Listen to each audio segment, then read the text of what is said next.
அப்படிதான் அவர் ஒரு இடதுசாரி மந்திரி சபையில அவர் நிதி அமைச்சரா வந்தாரு. அவர் வந்தபோது கிரீஸ்ல பொருளாதார நெருக்கடி, அளவு கடந்த நெருக்கடி. அதையெல்லாம் சரி பண்றதுக்கு அவர் எவ்வளவு முயற்சி பண்ணாரு. ஆனா அவராலே முடியல. அந்த அளவுக்கு நெருக்கடி அதிகமா இருந்தது. ஆனா பெரும்பாலான பிரச்சனைகள்ல அவரு கொஞ்சம் கரெக்டான சொல்யூஷன் எடுத்தாரு. தோழர் ரெடியா இருக்கு தோழர். இப்ப நீங்க ஸ்டார்ட் பண்றீங்கன்னா நான் ரெக்கார்டிங் கொடுத்துடுவேன்.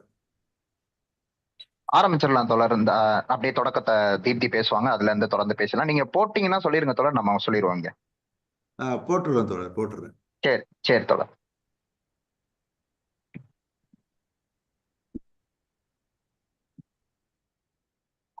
நீங்க ஆரம்பிச்சலாம் தோழர். தீப்தி நீங்க பேச ஆரம்பிக்கலாம். Good evening to every one present here. இன்னைக்கு நம்ம கற்றவை பற்றவை மீட்டிங்க்கு வருகை தந்திருக்கோம் அனைவருக்கும் என்னுடைய வணக்கம். நம்மளுடைய டாபிக்கு இன்னைக்கு போறதுக்கு முன்னாடி நான் கற்றவை பற்றவை பத்தி ஒரு சில வார்த்தைகள் சொல்ல விரும்புறேன். And to every one who is present here during this busy weekend, we would like to be thankful for your time and your presence. சரி, கற்றவை பற்றவை அப்படின்றது ஒரு small group started by the young adults இந்த year 2022. என்ன motto அப்படின்னா, to discuss about literature, philosophy, art, film theories etcetera. எல்லா இன்ஃபர்மேஷனும் எல்லாருக்கும் போய் சேரணும், ஈஸியா அக்சசபிளா இருக்கணும், அதை பத்தி பேசணும்ன்றதுதான் கற்றவை பற்றவையோட motto. And to group together progressive ideas and forward thinking minds. இன்னைக்கு கற்றவை பற்றவை டிஸ்கஷன்ல ஒரு புத்தக பரிந்துரை பத்தி தான் பார்க்க போறோம். அந்த புக்கோட பேர் talking to my daughter about the economy, a brief history of capitalism by Yanis Varoufakis. புக்குக்குள்ள போறதுக்கு முன்னாடி யானிஸ பத்தி ஒரு சில வார்த்தைகள் நான் சொல்ல விரும்புறேன். இவர் ஏத்தன்ஸ் அப்படின்ற கிரீஸ்ல இருக்கிற ஒரு நாட்டுல பிறந்திருக்கிறாரு. He is a Greek economist. இவர் பிஹெச்டி எங்க முடிச்சிருக்காருன்னா எக்கனாமில தான் பண்ணிருக்கிறாரு. He did it in the university of Essex in UK. இவர் ஒரு எக்கனாமிக்ஸ் ப்ரொஃபஸரா நிறைய கண்ட்ரீஸ்ல வேலை பார்த்திருக்காரு. சம் ஆஃப் த கண்ட்ரீஸ் என்னன்னா UK, USA and Australia.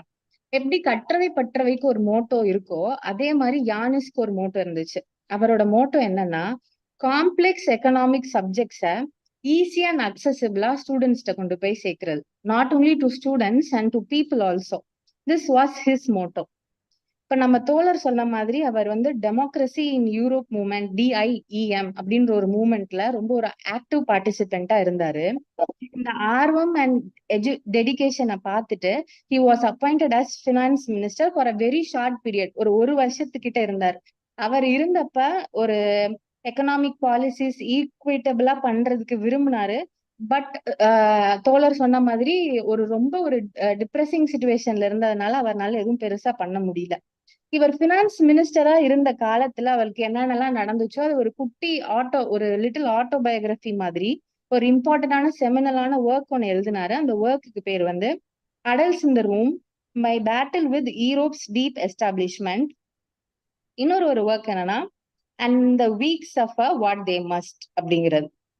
So இப்ப புக்குக்குள்ள போலாம். இந்த டாக்கிங் டு மை டாட்டர் அப்படின்ற இந்த டாட்டர் யாரை குறிக்குதுன்னா, அவருடைய டாட்டர் பேர் ஜீனியா. இந்த book especially is dedicated to his daughter ஜீனியா and அந்த வயசுல இருக்க மத்த யங் பீப்புளுக்கும் கூட.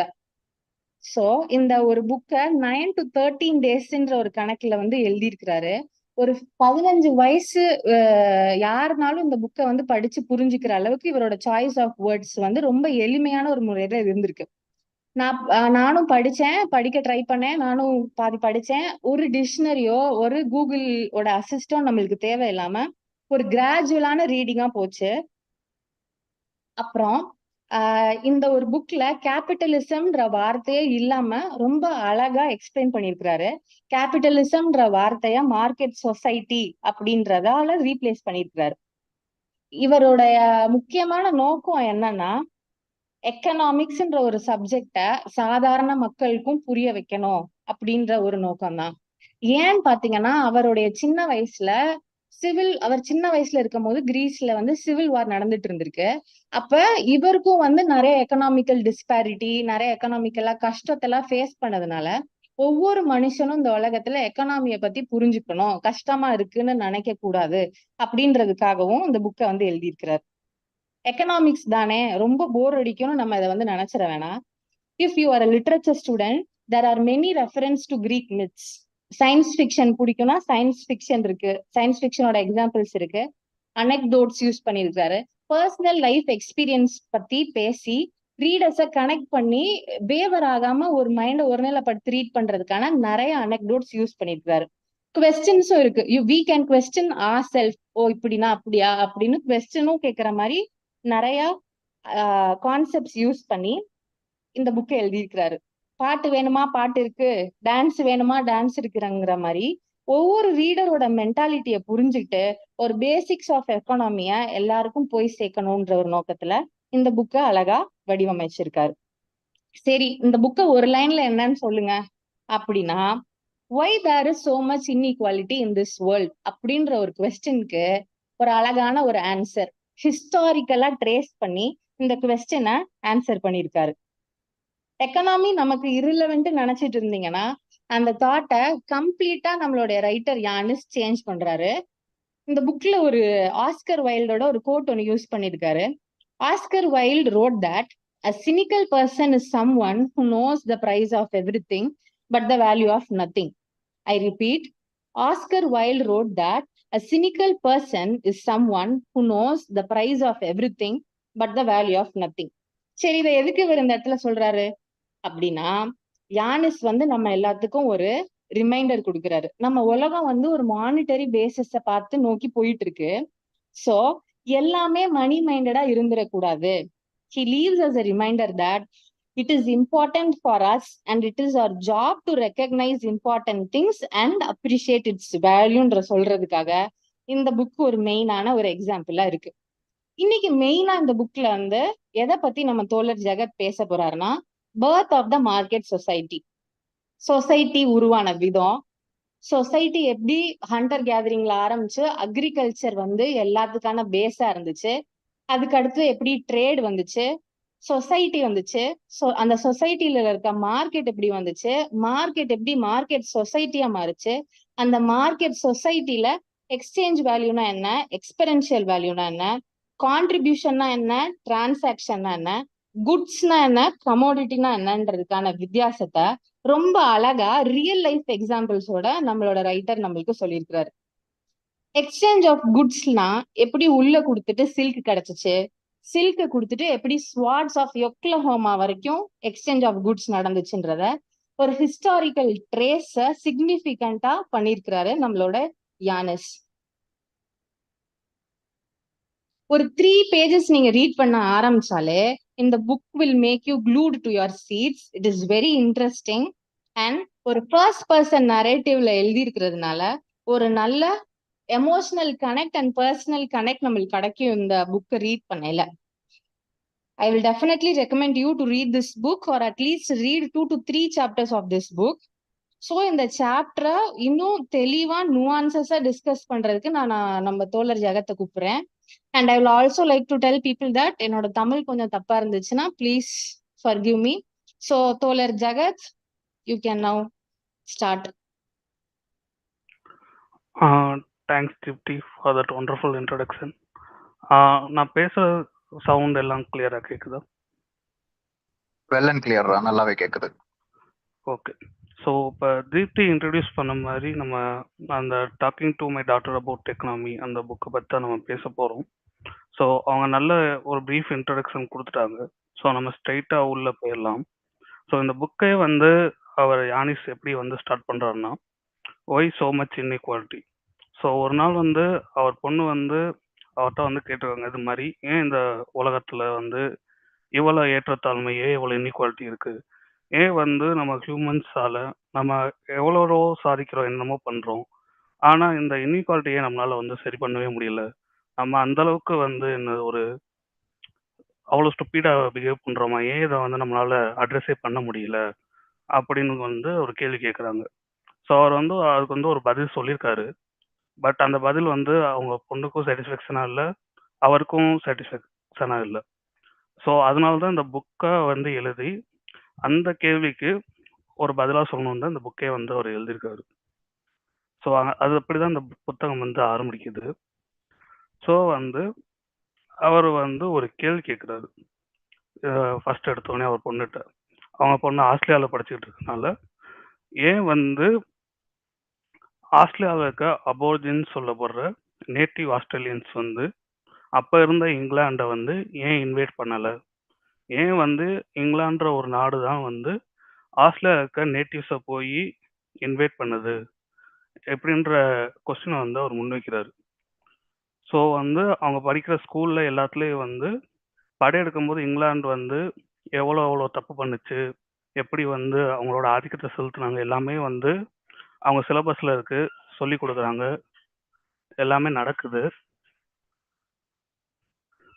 ஆனால் வந்து ஏன் வந்து ஒரு டீச்சர் வந்து அந்த ரிவர்ஸ் கொஸ்டின் வந்து கேட்க மாட்டாங்க? ஏன் வந்து என்றைக்குமே ஆஸ்திரேலியாவில் இருக்க அபோர்ஜின்ஸ் ஆகிற நேட்டிவ்ஸ் வந்து இங்கிலாந்துக்கு போய் வந்து படையெடுத்து இங்கிலாந்து ஆக்கிரமிக்கணும் ஏன் வந்து அவங்க நினைக்கல?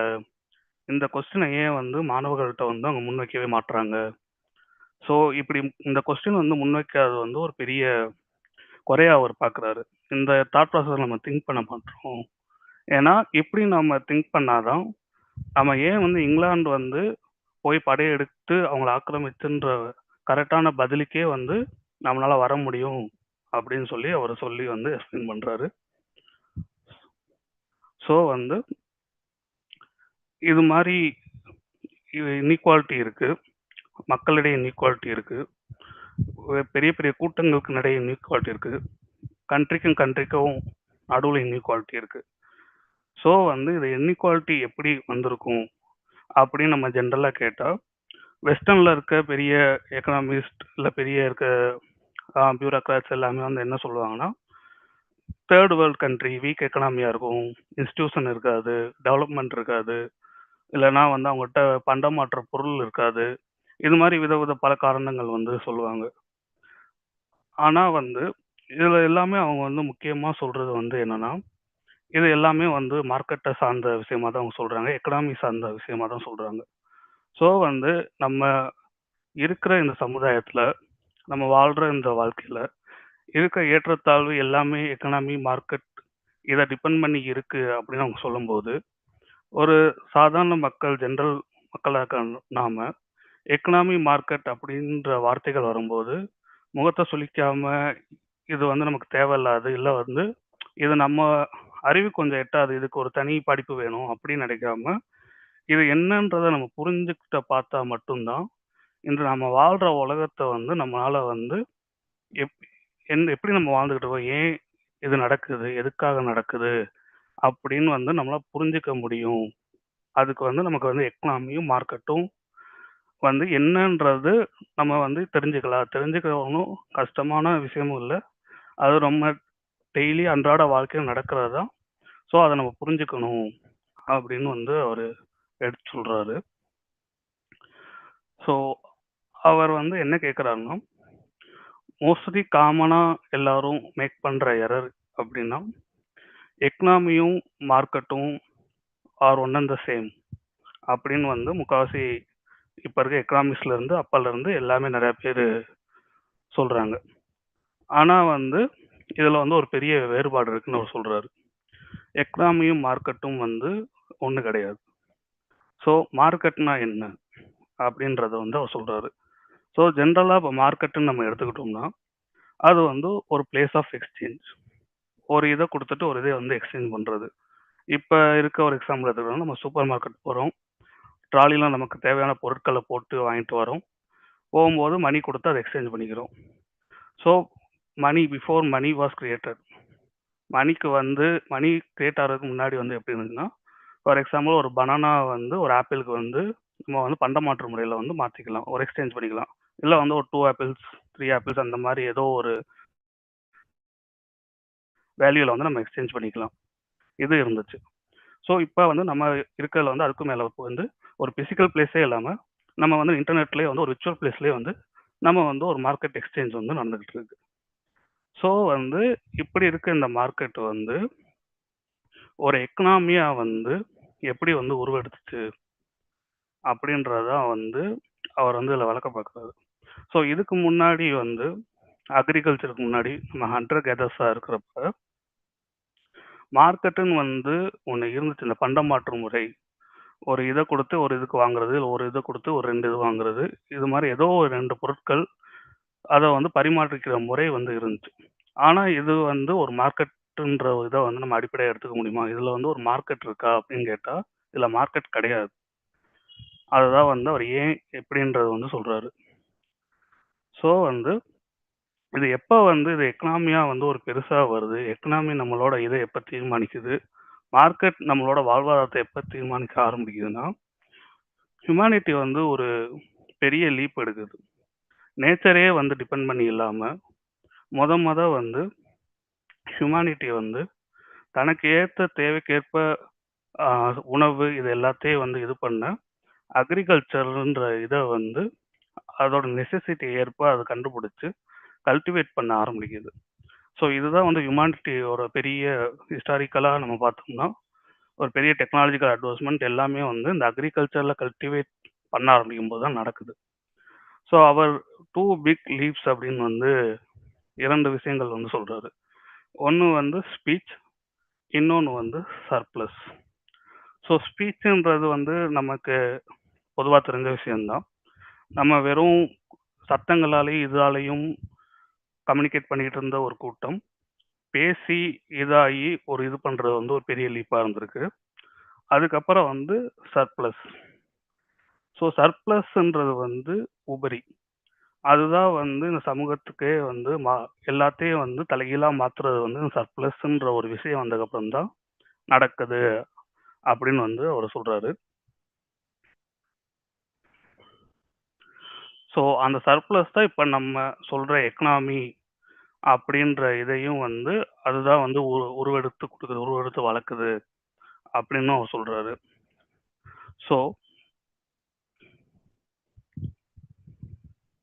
ஸோ அக்ரிகல்ச்சர் அவன் சொன்ன மாதிரி வெறும் நேச்சர் இதை மட்டும் டிபெண்ட் பண்ணி இல்லாமல் ஹியூமனிட்டி எப்போ வந்து நேச்சரோட ஏதாச்சும் ஒரு டூல்ஸை பயன்படுத்தி நேச்சரை வந்து தனக்கு சாதகமாக அதோட நம்மளோட நெசசிட்டிக்கு ஏற்ப அதை வந்து ப்ரொடியூஸ் பண்ண அதுலேருந்து ரிசோர்ஸ் எடுக்க எப்போ கற்றுக்கிட்டோமோ எல்லாமே மாறுது.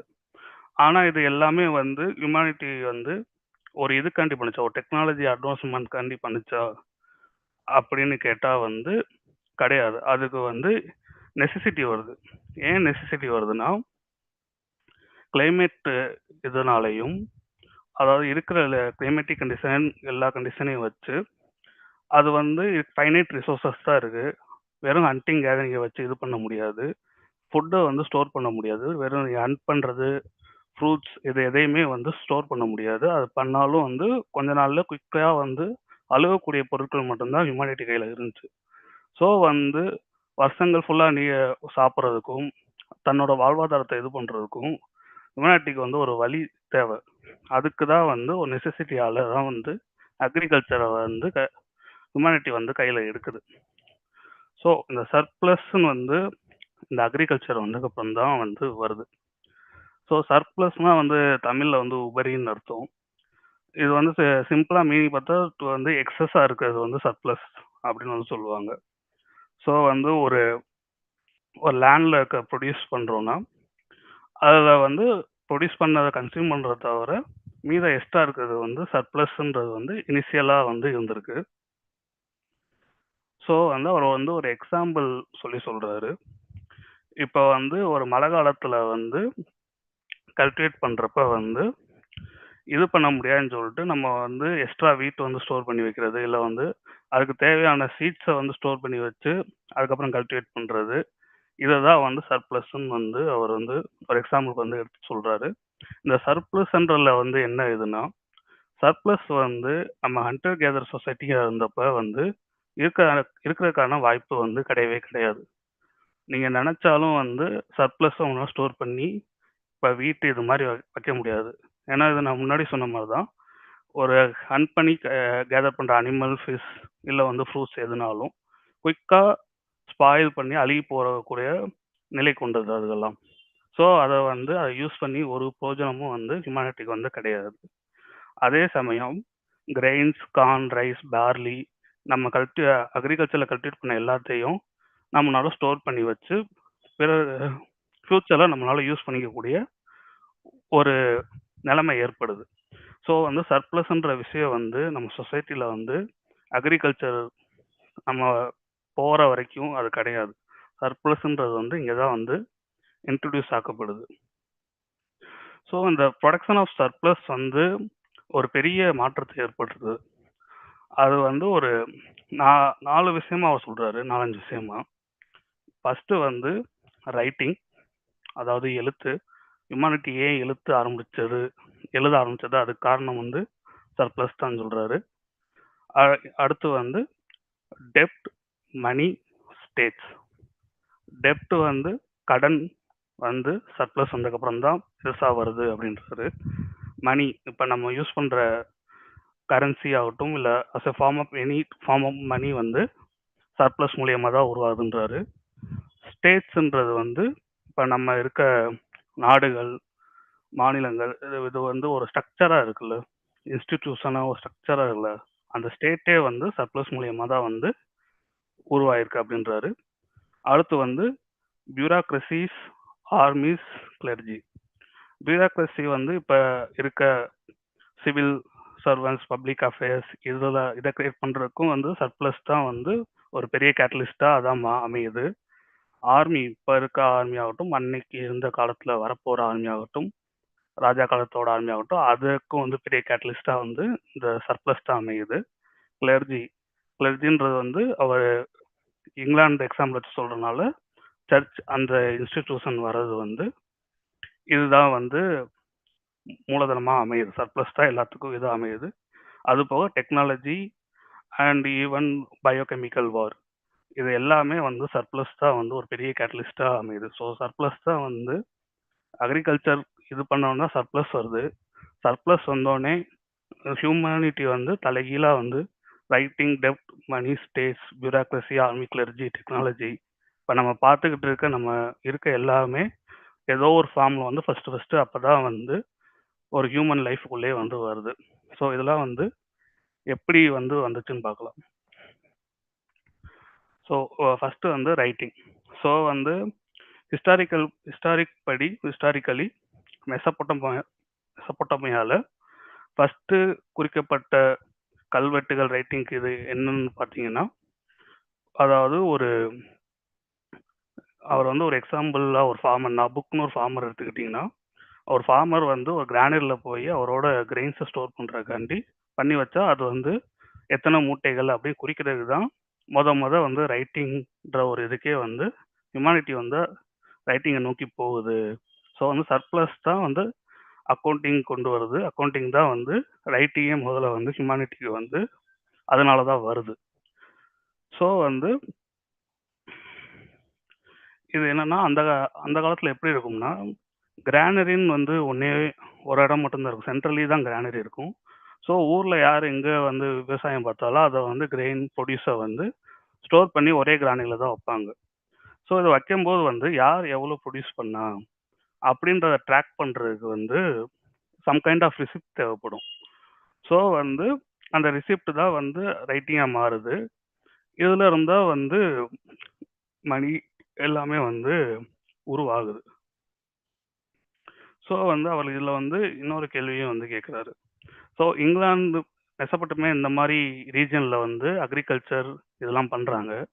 ஆனால் ஆஸ்திரேலியா இருக்க அபோர்ஜின்ஸ் வந்து ஏன் வந்து அக்ரிகல்ச்சர் பண்ணலை அந்த டைமில்? இதே இந்த டைம் உலகத்தில் இந்த சைடு வந்து இது நடந்துக்கிட்டு இருக்கு. ஆனால் அந்த சைடு வந்து ஆஸ்திரேலியாவில் இருக்க நேட்டிவ்ஸ் வந்து எதுவுமே பண்ணலை. அக்ரிகல்ச்சர் தேவையே வரல அவங்களுக்கு. அவர் ஏன்னு கேட்குறாரு. ஏன்னா அங்கே வந்து நேச்சர் வந்து அபடன்ஸாக இருந்திருக்கு கம்பேரிட்டிவ்லி டு எங்கெங்கெல்லாம் அக்ரிகல்ச்சர் கல்டிவேஷன் ஸ்டார்ட் ஆச்சோ இங்கே வந்து அபடன்ஸாக இருந்திருக்கு. எக்ஸாம்பிளாக ஆஸ்திரேலியா சொல்கிறாரு, indigenous society in South America, இது மாதிரி அவர் 2-3 எக்ஸாம்பிள் கொடுக்குறாரு. அவங்களுக்குலாம் வந்து ஆல்ரெடி வந்து நேச்சர் அபடன்ஸ் இருக்குது. இந்த ஒரு நெசசிட்டிக்கு அவங்க தள்ளப்படவே இல்லாதனால அவங்க வந்து ரைட்டிங் கண்டுபிடிக்காம அவங்க தான் வந்து பெயிண்டிங், மியூசிக், ஆர்ட்டுன்றதான் வந்து அவங்க கண்டுபிடிக்கிறாங்க. இது வந்து ஹிஸ்டாரிக்கலாக பதியப்பட்ட ஃபேக்ட்னு வந்து அவர் வந்து எடுத்துரைக்கிறாரு. ஸோ வந்து நெசசிட்டி தான் வந்து ஹியூமானிட்டியை வந்து ஒரு உலகத்துல 2 சைடு வாங்குற இதுக்கு வந்து வேற வேற இதா வந்து தள்ளப்படுது.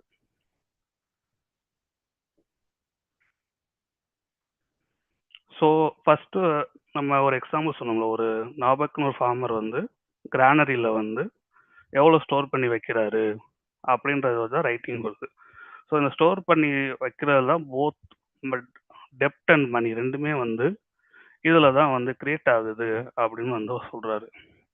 ஸோ வந்து அவர் எப்படி இதை டெப்ட்ன்றாருன்னா, இப்போ வந்து நாபுக்குன்ற ஒரு ஃபார்மருக்கு வந்து ஒரு செல்லில் வந்து நீங்கள் வந்து இப்போ 3 மூட்டை நெல் தர போறாரு இவர் இந்த கிரானரிக்கு அப்படின்னு சொல்லி அங்கே இருக்க பியூரோக்ராட் வந்து ஒரு செல்லில் அதாவது ஒரு தகடில் வந்து குறித்து கொடுத்துருவாரு அவர்கிட்ட.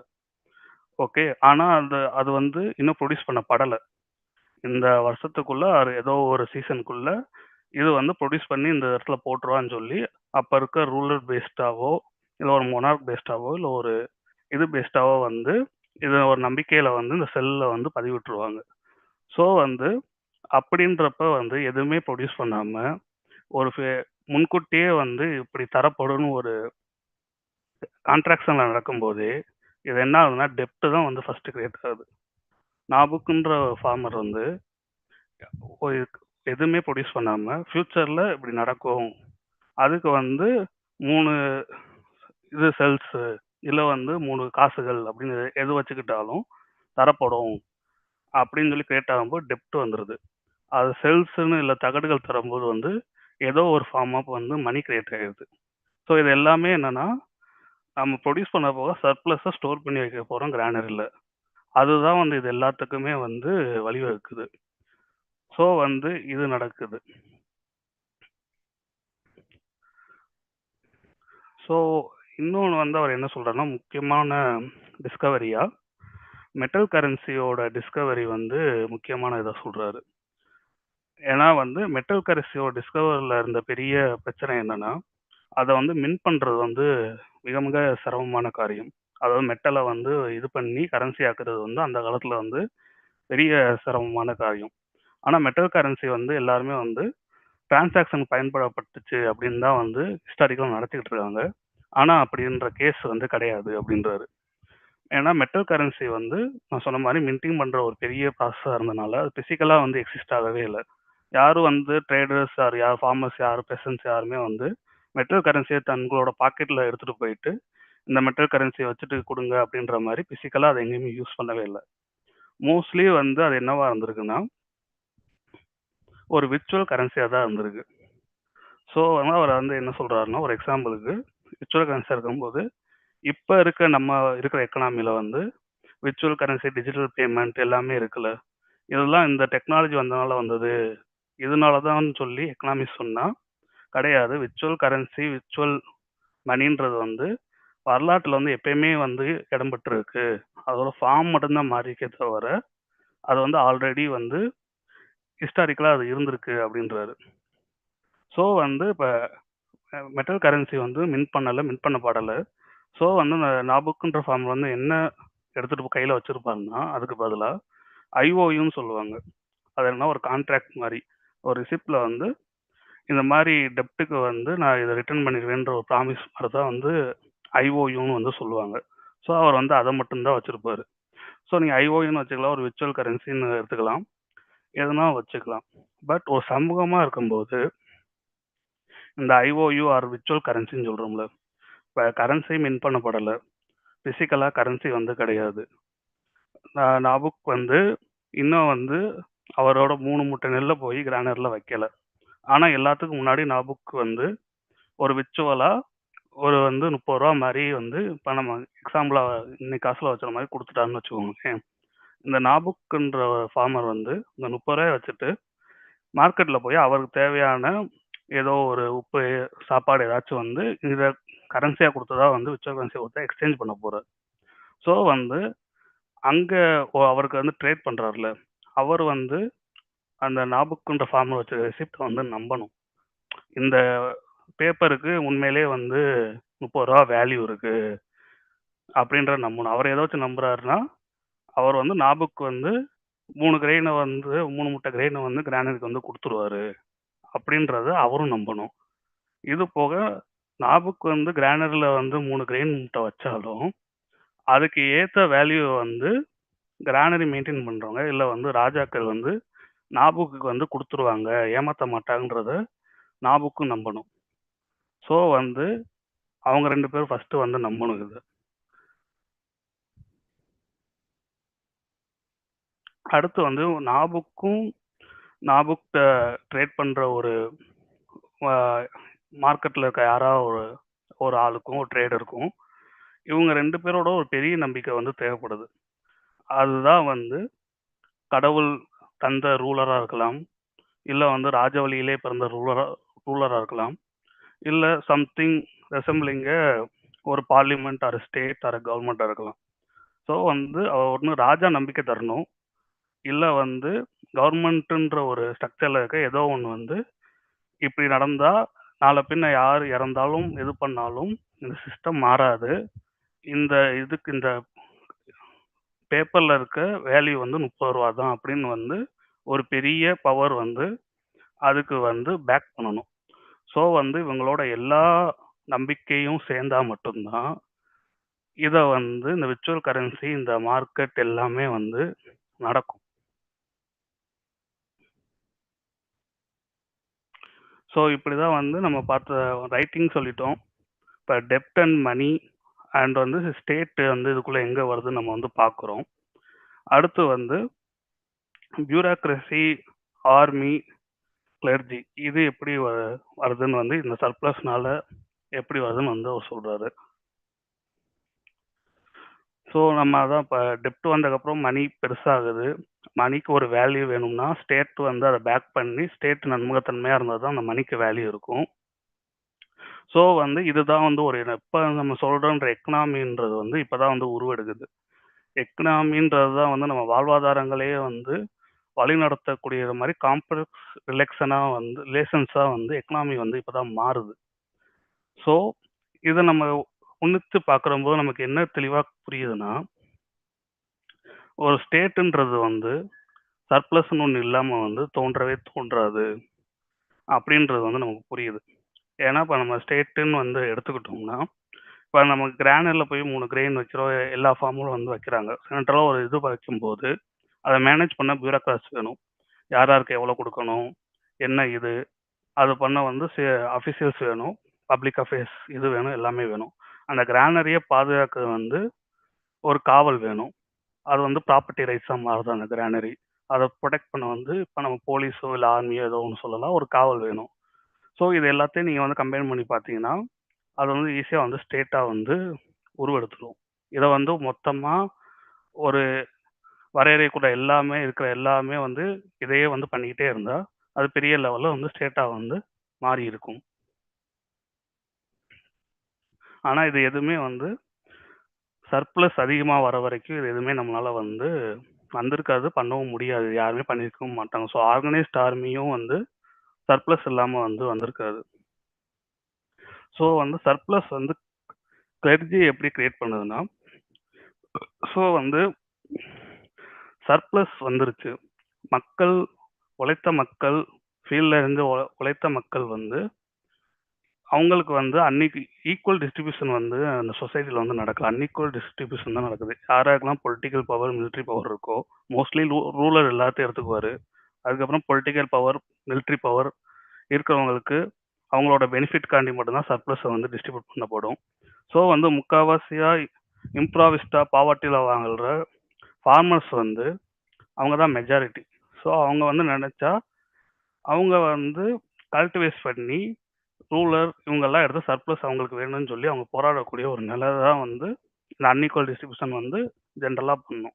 ஸோ இப்படி இதை பண்ண விடக்கூடாமல் இவங்கெல்லாம் வந்து கல்டிவேட் பண்ணி அவங்கள வந்து எடுத்து கேள்வி கேட்க விடாமல் இருக்கிறதுக்கு முக்கியமாக என்ன உதவுதுன்னா, இது மாதிரி கடவுள் சொன்ன ஒருத்தவர் தான் நம்மளை ஆண்டுகிட்டு இருக்காரு, இது வந்து எழுதி வைக்கப்பட்டது டிவைன் ரூல், இது எல்லாமே இந்த கதைகள்லாம் வந்து அப்பதான் இது பண்ணப்படுது.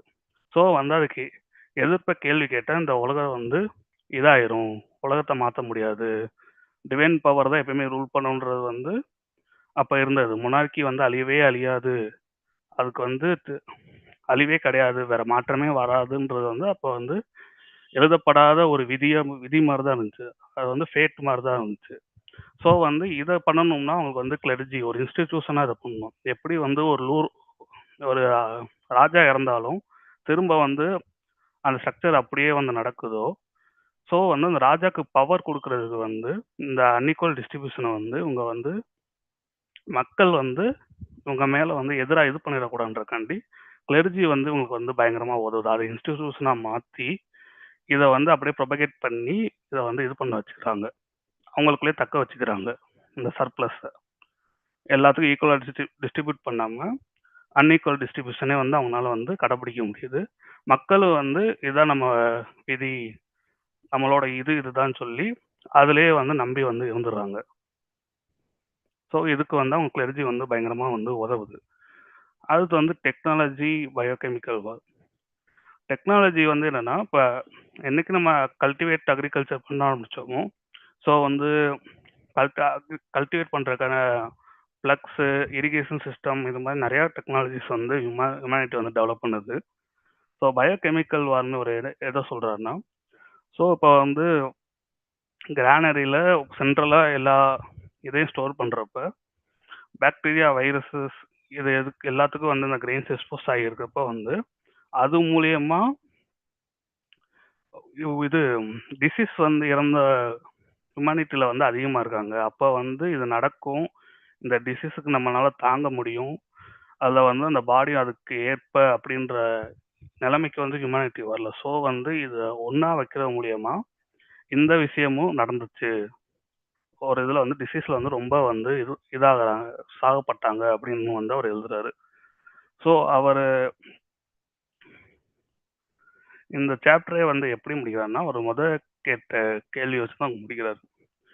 ஏன் வந்து இங்கிலாந்து வந்து ஆஸ்திரேலியாவில் இருக்க நேட்டிவை வந்து இன்வைட் பண்ணாங்க, ஏன் வந்து ஆப்போசிட் கிடையாது, ஆஸ்திரேலியா ஏன் போய் இங்கிலாந்து இன்வைட் பண்ணலை? ஸோ அவர் வந்து இதுக்கு என்ன ரீசனிங்காக சொல்கிறாருன்னா, ஜியோகிராஃபிக்கலாக 2 நாடுகளும் எங்கே இருக்குன்றது தான் வந்து இதுக்கு பெரிய காரணமாகவே இருக்குது. ஸோ ஆஸ்திரேலியா நம்ம சொன்ன மாதிரி இங்கே வந்து நேச்சரோட வெல்த் வந்து அபடன்ஸாக இருக்குது கம்பேரிட்டிவ்லி டு இங்கிலாந்து. ஸோ வந்து இங்கிலாந்துக்கு வந்து ஒரு நெசசிட்டி வருது அக்ரிகல்ச்சர் கல்டிவேட் பண்ணுறோம்னு. ஸோ வந்து கல்டிவேட் பண்ணக்கப்புறம் அவர் ஜியோகிராஃபிக்கலாக என்ன சொல்கிறாருன்னா, அவர் ஆஸ்திரேலியா, ஆஃப்ரிக்கா எல்லாத்தையும் சேர்த்து சொல்கிறாரு. ஸோ ஆஃப்ரிக்காவில் நீங்கள் வந்து from one end to another end போனீங்கன்னா பயங்கர கிளைமேட் மாற்றம் இருக்கும். ஒவ்வொரு கண்ட்ரி நீங்கள் தாண்டி போகும்போது வேறு வேறு கிளைமேட் இருக்கும். ஸோ அதனால என்ன பண்ண முடியாதுன்னா, அவங்களால வந்து ஒரே டைப் ஆஃப் கிராப்பை வந்து ஒரு ஹோல் கான்டினென்ட், அதாவது இல்லை பாதி கான்டினென்ட் அளவுக்கு அவங்களால வந்து உற்பத்தி பண்ணுறதுக்கு வந்து அவங்க கிளைமேட்டிக் கண்டிஷனே வந்து ஆஃப்ரிக்காலேயும் இல்லை, ஆஸ்திரேலியாலேயும் இல்லை. ஆனால் வந்து ஒரு வெஸ்டர்ன் பவராக வந்து எமர்ஜ் ஆகிருக்க எல்லாமே யூரேசியா அப்படின்ற அதாவது யூரோப் அண்ட் ஏசியாவிலேருந்து தான் வந்திருக்காங்க. அவங்களால ஏன் இதை பண்ண முடிஞ்சுன்னா, ஏசியாவில் இதே மாதிரி கான்டினென்ட் அக்ராஸ் யூரேசியாவில் போய் பார்த்தீங்கன்னா உங்களால் வந்து கிளைமேட்டிக் அவ்வளோ டிராஸ்டிக்காக வந்து டிஃப்ரென்ஸே நீங்கள் பார்க்க முடியாது. ஸோ அவங்களால வந்து என்ன பண்ண முடிஞ்சுன்னா, அக்ராஸ் ஹோல் யூரேசியா ஒரே கிராப்பான மோஸ்ட்லி வீட் அவங்களால வந்து கல்டிவேட் பண்ண முடிஞ்சுச்சு. ஸோ வந்து அவங்க படையெடுத்து அதை பிடிக்கலவங்க வந்து இதான் காரணம் இருந்துச்சு. ஏன்னா அவங்களோட சர்ப்ளஸை வந்து அவங்களால வந்து அதிகரிச்சுட்டே போக முடிஞ்சுச்சு. ஸோ அக்ரிகல்ச்சர் தான் இதுன்னு ஆயிடுச்சு, சர்ப்ளஸ் வந்து அக்ரிகல்ச்சர்னால தான் வரப்போகுது. அந்த எண்டுலேருந்து இந்த எண்டு வரைக்கும் பெரிய கிளைமேட்டிக் மாற்றம் கிடையாது. அவங்களால எங்கே போனாலும் வந்து வீட்டுன்ற கிராப்பை வந்து அவங்க கல்டிவேட் பண்ணுன்றப்ப இது வந்து ஒரு பவர் ஸ்ட்ரகிளாக மாதிரி அப்படி தான் வந்து படையெடுக்க ஆரம்பிக்கிறாங்க. ஸோ இது வந்து மோஸ்ட்லி ஒரு ஜியோகிராஃபிக்கல் இன்இக்வாலிட்டினால தான் வந்து இது வருதே தவிர, இது வந்து இங்கிலாந்துக்கு வந்து அந்த பொட்டன்சியல் இருந்ததாவோ, இல்லை வந்து இங்கிலாந்து வந்து ஆஸ்திரேலியா இருக்க நேட்டிவ்ஸோட ஒரு அறிவாளியாக இருந்ததாவோ, இல்லை அவங்களால தான் முடியும் இவங்களால முடியாது அப்படின்ற ஒரு இந்த மாதிரி டிஸ்கஷனுக்கு வந்து ஹிஸ்ட்ரியில் வந்து பெருசாக வேலையே இல்லை. இது வந்து நிறையா ஃபேக்டர்ஸ் வந்து அதை இன்ஃப்ளூயன்ஸ் பண்ணுன்றது தான் வந்து அவர் வந்து இதில் வந்து சுட்டி காட்டுறாரு. ஸோ இது ஒரு டைப் ஆஃப் இன்இக்வாலிட்டி. இன்னொரு இன்இக்வாலிட்டி என்னென்னா, அந்த நம்ம இப்போ சொல்கிற அந்த நேட்டிவ் ஆஸ்திரேலியா இருக்கட்டும், இல்லை அது ஆஃப்ரிக்கா கண்ட்ரியில் இருக்கட்டும், அவங்க இருக்க அதே சொசைட்டிலையும் அவங்களுக்குள்ளேயே ஒரு இன்இக்வாலிட்டி இருக்குல்ல. இதை நம்ம வந்து இது ரெண்டையும் பற்றி பேசணும் அப்படின்னா தான் இதை இப்போ நம்ம பேசுகிறப்ப வந்து இதை வந்து எக்கனாமி வழியாக தான் பேசணும் அப்படின்னு வந்து அவர் சொல்லி தான் வந்து இப்போ நம்ம இவ்வளோ நாள் நேரம் பார்த்து வந்து அக்ரிகல்ச்சர் வருது, அக்ரிகல்ச்சர்னால சர்ப்ளஸ் வருது, சர்ப்ளஸ்னால ரைட்டிங் டெப்ட் மணி ஸ்டேட்டு இது எல்லாத்துக்குமே அது வந்து உயிர் கொடுக்குது. இது எல்லாத்துக்கும் ஒரு பெரிய கேட்டலிஸ்டாக வந்து சர்ப்ளஸ் வந்து இருந்திருக்கு. ஸோ வந்து இப்படி இருந்த ஒரு இது வந்து ஒரு மார்க்கெட் சொசைட்டிக்கு வந்து நம்ம வந்து எப்படி போகிறோம், பெர்த் ஆஃப் மார்க்கெட் சொசைட்டி என்னவா இருக்கும், எப்படி வந்தது அப்படின்றத அவர் வந்து அடுத்த சாப்டரில் வந்து சொல்கிறாரு. ஸோ அப்போ மார்க்கெட் சொசைட்டியாக போகும்போது இப்போ நம்ம ஃபார்மிங் பண்ணிக்கிட்டு இருக்க அளவுக்கு பண்ணப்போ ஒரு இன்இக்வாலிட்டி இருந்துச்சுல, அதை விட வந்து நமக்கு நினச்சி பார்க்கவே முடியாத இன்இக்வாலிட்டி வந்து வெறும் ஃபார்மிங் மட்டும் வச்சே வர முடியாது. அதுக்கு வந்து ஒரு வேற இது வேணும். அதை தான் மார்க்கெட் பண்ணுச்சு. ஸோ அந்த மார்க்கெட் எப்படி உருவாச்சு அப்படின்றத வந்து நம்ம இப்போ பார்ப்போம். ஸோ இந்த சாப்டரே வந்து ஒரு பொண்ணுக்கு வந்து ஒரு எக்ஸாம்பிள் சொல்லி தான் வந்து ஆரம்பிக்கிறாரு. ஸோ ஒரு ஈவினிங் போல் வந்து அவங்க இருக்க ஒரு பீச் ஓரமாக வந்து அவங்க குடும்பத்தில் எல்லாம் வந்து சாப்பிட்டுட்டு இருக்காங்க. அவங்க கூட இருக்க ஒரு பாரிஸ்னு ஒருத்தவங்க வந்து ஜோக் பண்ணி அந்த டின்னரே வந்து கலகலன்னு இருக்கு. அப்போ வந்து அங்கே இருக்க ஒரு கேப்டன் வந்து அவரோட போட்டோட ஆங்கரோட செயின் மாட்டிக்கிச்சு, யாராச்சும் டைவ் பண்ணி அடியில் போய் கழட்டி விடணும் அப்படின்னு வந்து கேட்குறாரு. அவர் சொல்கிறாரு, என் பொண்ணுக்கு வந்து உள்ள டைவிங் சீக்குள்ளே போய் டைவிங் பண்ணுறது பிடிக்கும். ஸோ வந்து நான் என் பொண்ணுகிட்ட கேட்குறேன், நீயும் வந்து ரொம்ப சந்தோஷமாக இறங்கி அந்த வேலையை பார்த்த. அதுக்கப்புறம் திரும்ப வந்து பார்த்தோன்னே திரும்ப பேரட் ஜோ சொல்கிறான், இது வந்து ஒரு ஜாய்ஃபுல் எக்ஸ்பீரியன்ஸாக நமக்கு இருந்துச்சு. ஸோ இது வந்து ஒரு குட் மூமெண்ட் நமக்கு. ஆனால் இதை கம்பேரிட்டிவ்லி இது ஒரு குட் மூமெண்ட் ஏன் சொல்கிறோம்னா, பேட் மூமெண்ட் வேறு ஏதாச்சும் இப்போ நம்ம ஃப்ரெண்டு போய் சொல்லிட்டா ஏதாச்சும் ஹர்ட் ஆகுறது நமக்கு இருக்குது, அதெல்லாம் பேட் மூமெண்ட். ஸோ இது குட்ஸ் அப்படின்னு வந்து அவர் சொல்கிறாரு. ஸோ வந்து இது ஒரு விதமான குட்ஸ். இப்போ வந்து நம்ம பார்க்குற ஒவ்வொரு ப்ராடக்ட் நம்மகிட்ட இருக்க இந்த செல்ஃபோன்ஸ், பாட்டில்ஸ், இல்லை டேபிள்ஸ், நம்ம அமேசான், ஃப்ளிப்கார்ட்டில் பார்க்குற எந்த விதமான ஐட்டங்களும் அதையும் நம்ம குட்ஸ் தான் சொல்கிறோம். ஸோ இந்த குட்ஸுக்கும் அந்த குட்ஸுக்கும் என்ன வந்து வித்தியாசம் அப்படின்னு கேட்டு தான் வந்து இதை ஆரம்பிக்கிறாரு. ஸோ இது ரெண்டுத்துக்கும் என்ன வித்தியாசம்னா, நம்ம அமேசானில் பார்க்கறது நம்ம கையில் வச்சுருக்க பாட்டில், பேனா இது எல்லாமே வந்து கமாடிட்டி. நம்ம இப்போ பாரிஸ் ஜோக் சொல்கிறதாகட்டும், இல்லை ஒரு பொண்ணு போய் டைவ் பண்ணி அந்த ஆங்கர் செயினை இது பண்ணி விட்டதாகட்டும், அது வெறும் குட்ஸ். ஆனால் இது கமாடிட்டி. கமாடிட்டிக்கு என்ன டிஃப்ரென்ஸ்னா, குட்ஸ் அண்ட் கமாடிட்டிக்கு வந்து எக்ஸ்சேஞ்ச் வேல்யூன்னு ஒன்று இருக்கும். குட்ஸுக்கு வந்து அவர் அப்படி கிடையாதுன்னு சொல்கிறாரு. ஏன் அப்படி சொல்கிறாருன்னா, இப்போ அவர் சொல்கிறார்ல, இப்போ பாரிஸ் வந்து ஜோக் பண்ணுறாரு, அந்த டின்னரில் எல்லாம் சிரிச்சு கலகலன்னு இருக்கும். இது வந்து பாரிஸ்க்கும் வந்து ஒரு செல்ஃப் சாட்டிஸ்ஃபை மூமெண்ட்டாக இருக்குது. ஆனால் இப்போ இதையே நான் வந்து பாரிஸ்கிட்ட போய் நான் வந்து உனக்கு ஒரு 100 ரூபா தரேன், இப்போ நீ ஜோக் பண்ணி சிரிக்கவை அப்படின்னு நான் சொன்னேன்னா, அந்த ஜோக் வந்து நல்லா இருக்கு, ஜோக்கு நல்லா வரும்னு என்னால் சொல்ல முடியாது. பாரிஸ்க்கு வந்து அதில் ஈடுபாடு இருக்கான்னு என்னால் சொல்ல முடியாது. ஏன்னா எப்போ வந்து ஒரு money or some kind of money எது வந்து அந்த டிரான்சாக்ஷனுக்குள்ளே வந்தாலும் அவர்கிட்ட அந்த இருந்த இன்னசென்ட் எல்லாமே வந்து போயிட்டு அவர் வந்து ஏதாச்சும் ஒரு ஜோக்கை கிராக் பண்ணி ஆகணும்னு சொல்லிட்டு தான் சிந்திப்பாரே தவிர நார்மலாக அவர் வந்து ஜோக் பண்ணி பேச மாட்டார். இதே மாதிரி அந்த கேப்டன் வந்து நான் 100 ரூபா தரேன், நீ வந்து உள்ள டைவ் பண்ணி அந்த ஆங்கர் செயினை என்னை கழட்டி விட அப்படின்னு அவர் சொல்லியிருந்தாருன்னா, மோஸ்ட்லி நீ வந்து குதிச்சு அந்த வேலையை பார்த்துருக்க மாட்ட. ஏன்னா உனக்கு அந்த வேலையில் கிடைக்கிற சந்தோஷம் வந்து உனக்கு டைவ் பண்ண பிடிக்கும், ஒருத்தர் ஹெல்ப் பண்ணுறாரு, உனக்கு வந்து டைவ் பண்ணுறதும் பிடிக்கும், அவர் ஹெல்ப் பண்ண மாதிரி ஆச்சு. இது வந்து ஒரு ஆல்டூரிசமாக உனக்கு வந்து ஒரு குட்டாக ஃபீல் ஆகுறதுனால தான் நீ பண்ணுற. ஆனால் ஒரு எக்ஸ்சேஞ்ச் மணி, ஒரு டிரான்சாக்ஷன், ஒரு எக்ஸ்சேஞ்ச் வேல்யூ வந்து இந்த ஒர்க்குக்கு வந்து வைக்கிறப்ப வந்து இந்த வேல்யூ வந்து உங்களுக்கு வந்து இது கிடைக்கவே கிடைக்காது. ஸோ இதை வந்து எக்ஸ்பீரியன்ஷியல் வேல்யூ, அதாவது எக்ஸ்பீரியன்ஸ் பண்ணக்கூடிய ஒரு வேல்யூன்னு சொல்லலாம். கமாடிட்டிக்கு வந்து வெறும் எக்ஸ்சேஞ்ச் வேல்யூ மட்டும்தான் இருக்கு. ஸோ வந்து இந்த எக்கனாமி வந்து எல்லாத்தையும் எப்படி கமாடிட்டியாக மாற்றுச்சு, எல்லாத்தையும் எப்படி கமாடிஃபை பண்ணப்பட்டுச்சு அப்படின்றது தான் வந்து இதில் அவர் வந்து எக்ஸ்பிளைன் பண்ண போகிறாரு. ஸோ இதில் வந்து ஒரு எக்ஸாம்பிள் சொல்லியும் சொல்கிறாரு. என்ன எக்ஸாம்பிள் சொல்கிறாருன்னா, இப்போ வந்து பிளட் டோனர்ஸ் இருக்காங்களா, பிளட் டோனர்ஸ் வந்து கண்ட்ரி வைடாக எல்லாமே இருக்குது. ஸோ சில கண்ட்ரியில் வந்து பிளட் டோனர்ஸ்க்கு வந்து என்னென்னா, பிளட் டொனேட் பண்ணால் வந்து இது மாதிரி ஒரு இன்சென்டிவ் அமௌண்ட் கொடுப்போம் அப்படின்னு வந்து ஒரு சில கண்ட்ரிஸ் இருக்குது. சில கண்ட்ரிஸில் வந்து வெறும் சும்மா நீங்கள் பிளட் டொனேட் பண்ணால் போதும் அப்படின்ற ஒரு இது இருக்குது. இந்த 2 கண்ட்ரி எடுத்து பார்த்துக்கிட்டா யார் வந்து அதிகமாக பிளட் டொனேட் பண்ணியிருப்ப அப்படின்னு வந்து அவர் பொண்ணுகிட்ட கேட்குறாரு. இதை வந்து ரிசர்ச் பண்ணவே வேணாம். எந்த கண்ட்ரி வந்து இன்சென்டிவ் கொடுக்கலையோ அந்த கண்ட்ரியில் தான் வந்து அதிகமாக பிளட் வந்து டொனேட் பண்ணப்பட்டிருக்கு. ஏன்னு சொல்கிறாங்கன்னா, இது நான் முன்னாடி சொன்ன மாதிரி தான், பிளட்டு ஏன் மக்கள் டொனேட் பண்ணுறாங்கன்னா, அவங்களுக்கும் பிளட்டு கொடுத்த மாதிரி இருக்கும், அவங்க ஒரு நல்லது ஒரு நல்ல விஷயம் பண்ணியிருக்காங்க அப்படின்ற ஒரு சாட்டிஸ்ஃபேக்ஷன் அவங்களுக்கு இருக்கும். அதனால நிறையா மக்கள் வந்து முன் வந்து பிளட்டு கொடுப்பாங்க.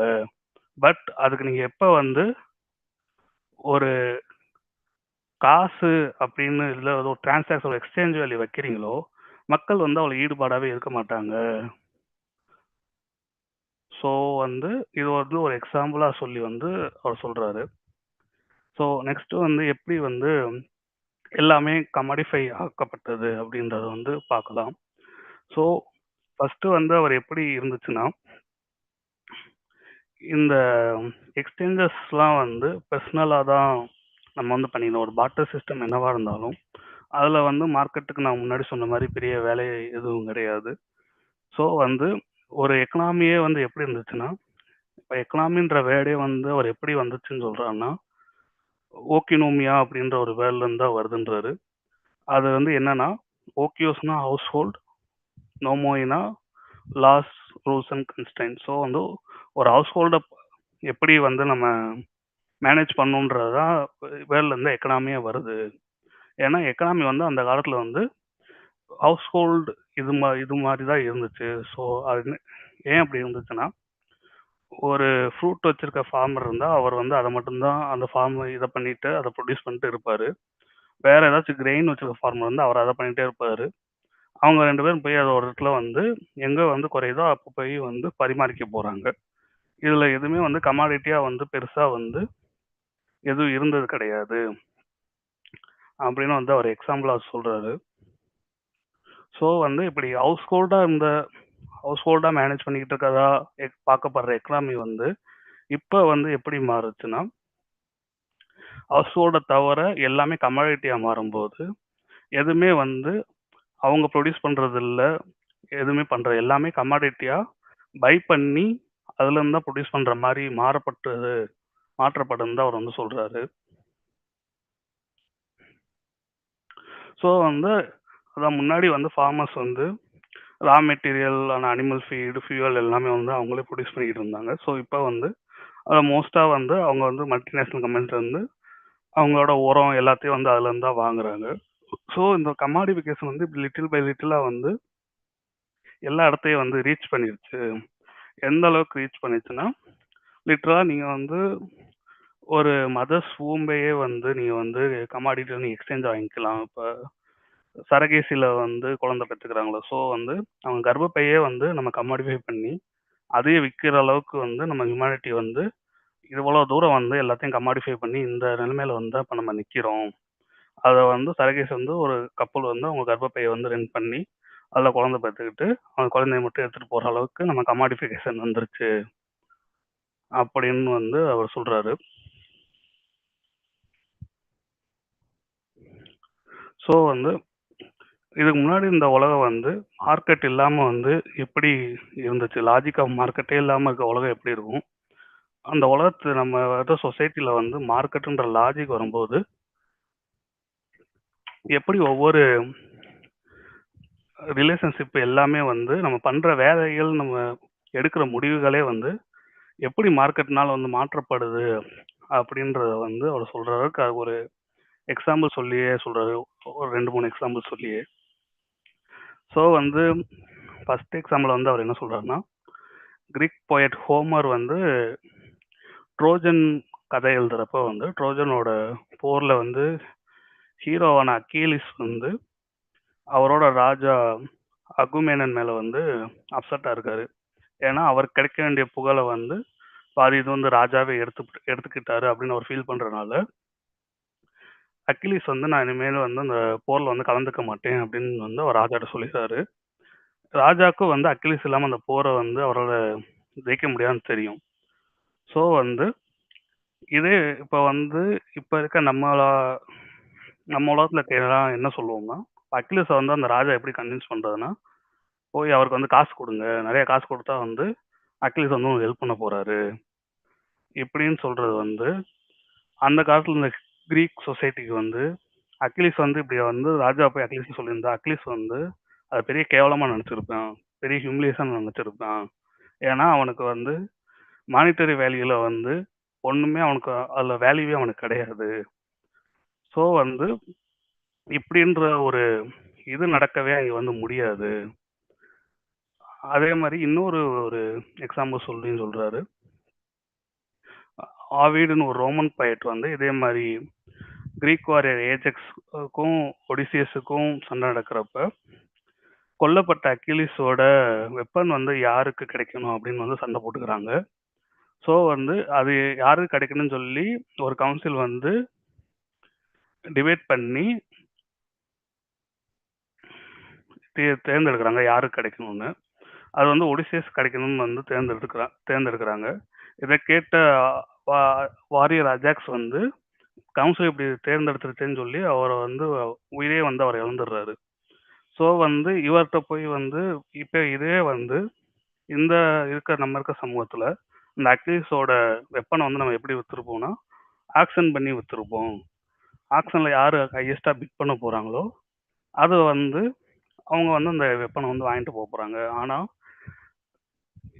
அவர் செத்த வாரியர் ஏஜாக்ஸ் ஆகட்டும், அதுக்கு முன்னாடி சண்டை போட்ட அக்கிலிஸ் ஆகட்டும், அவங்க 2 பேர்த்துக்கும் வந்து மானிட்டரி வேல்யூ அதாவது இல்லைன்னா இந்த வெப்பனோ இல்லை வந்து அவர் கொடுக்கறதுல வந்து எக்ஸ்சேஞ்ச் வேல்யூ அவங்களுக்கு பெருசாக வந்து நம்பிக்கையே இல்லை. அவங்க சொசைட்டி வந்து அப்படி இல்லவும் இல்லை.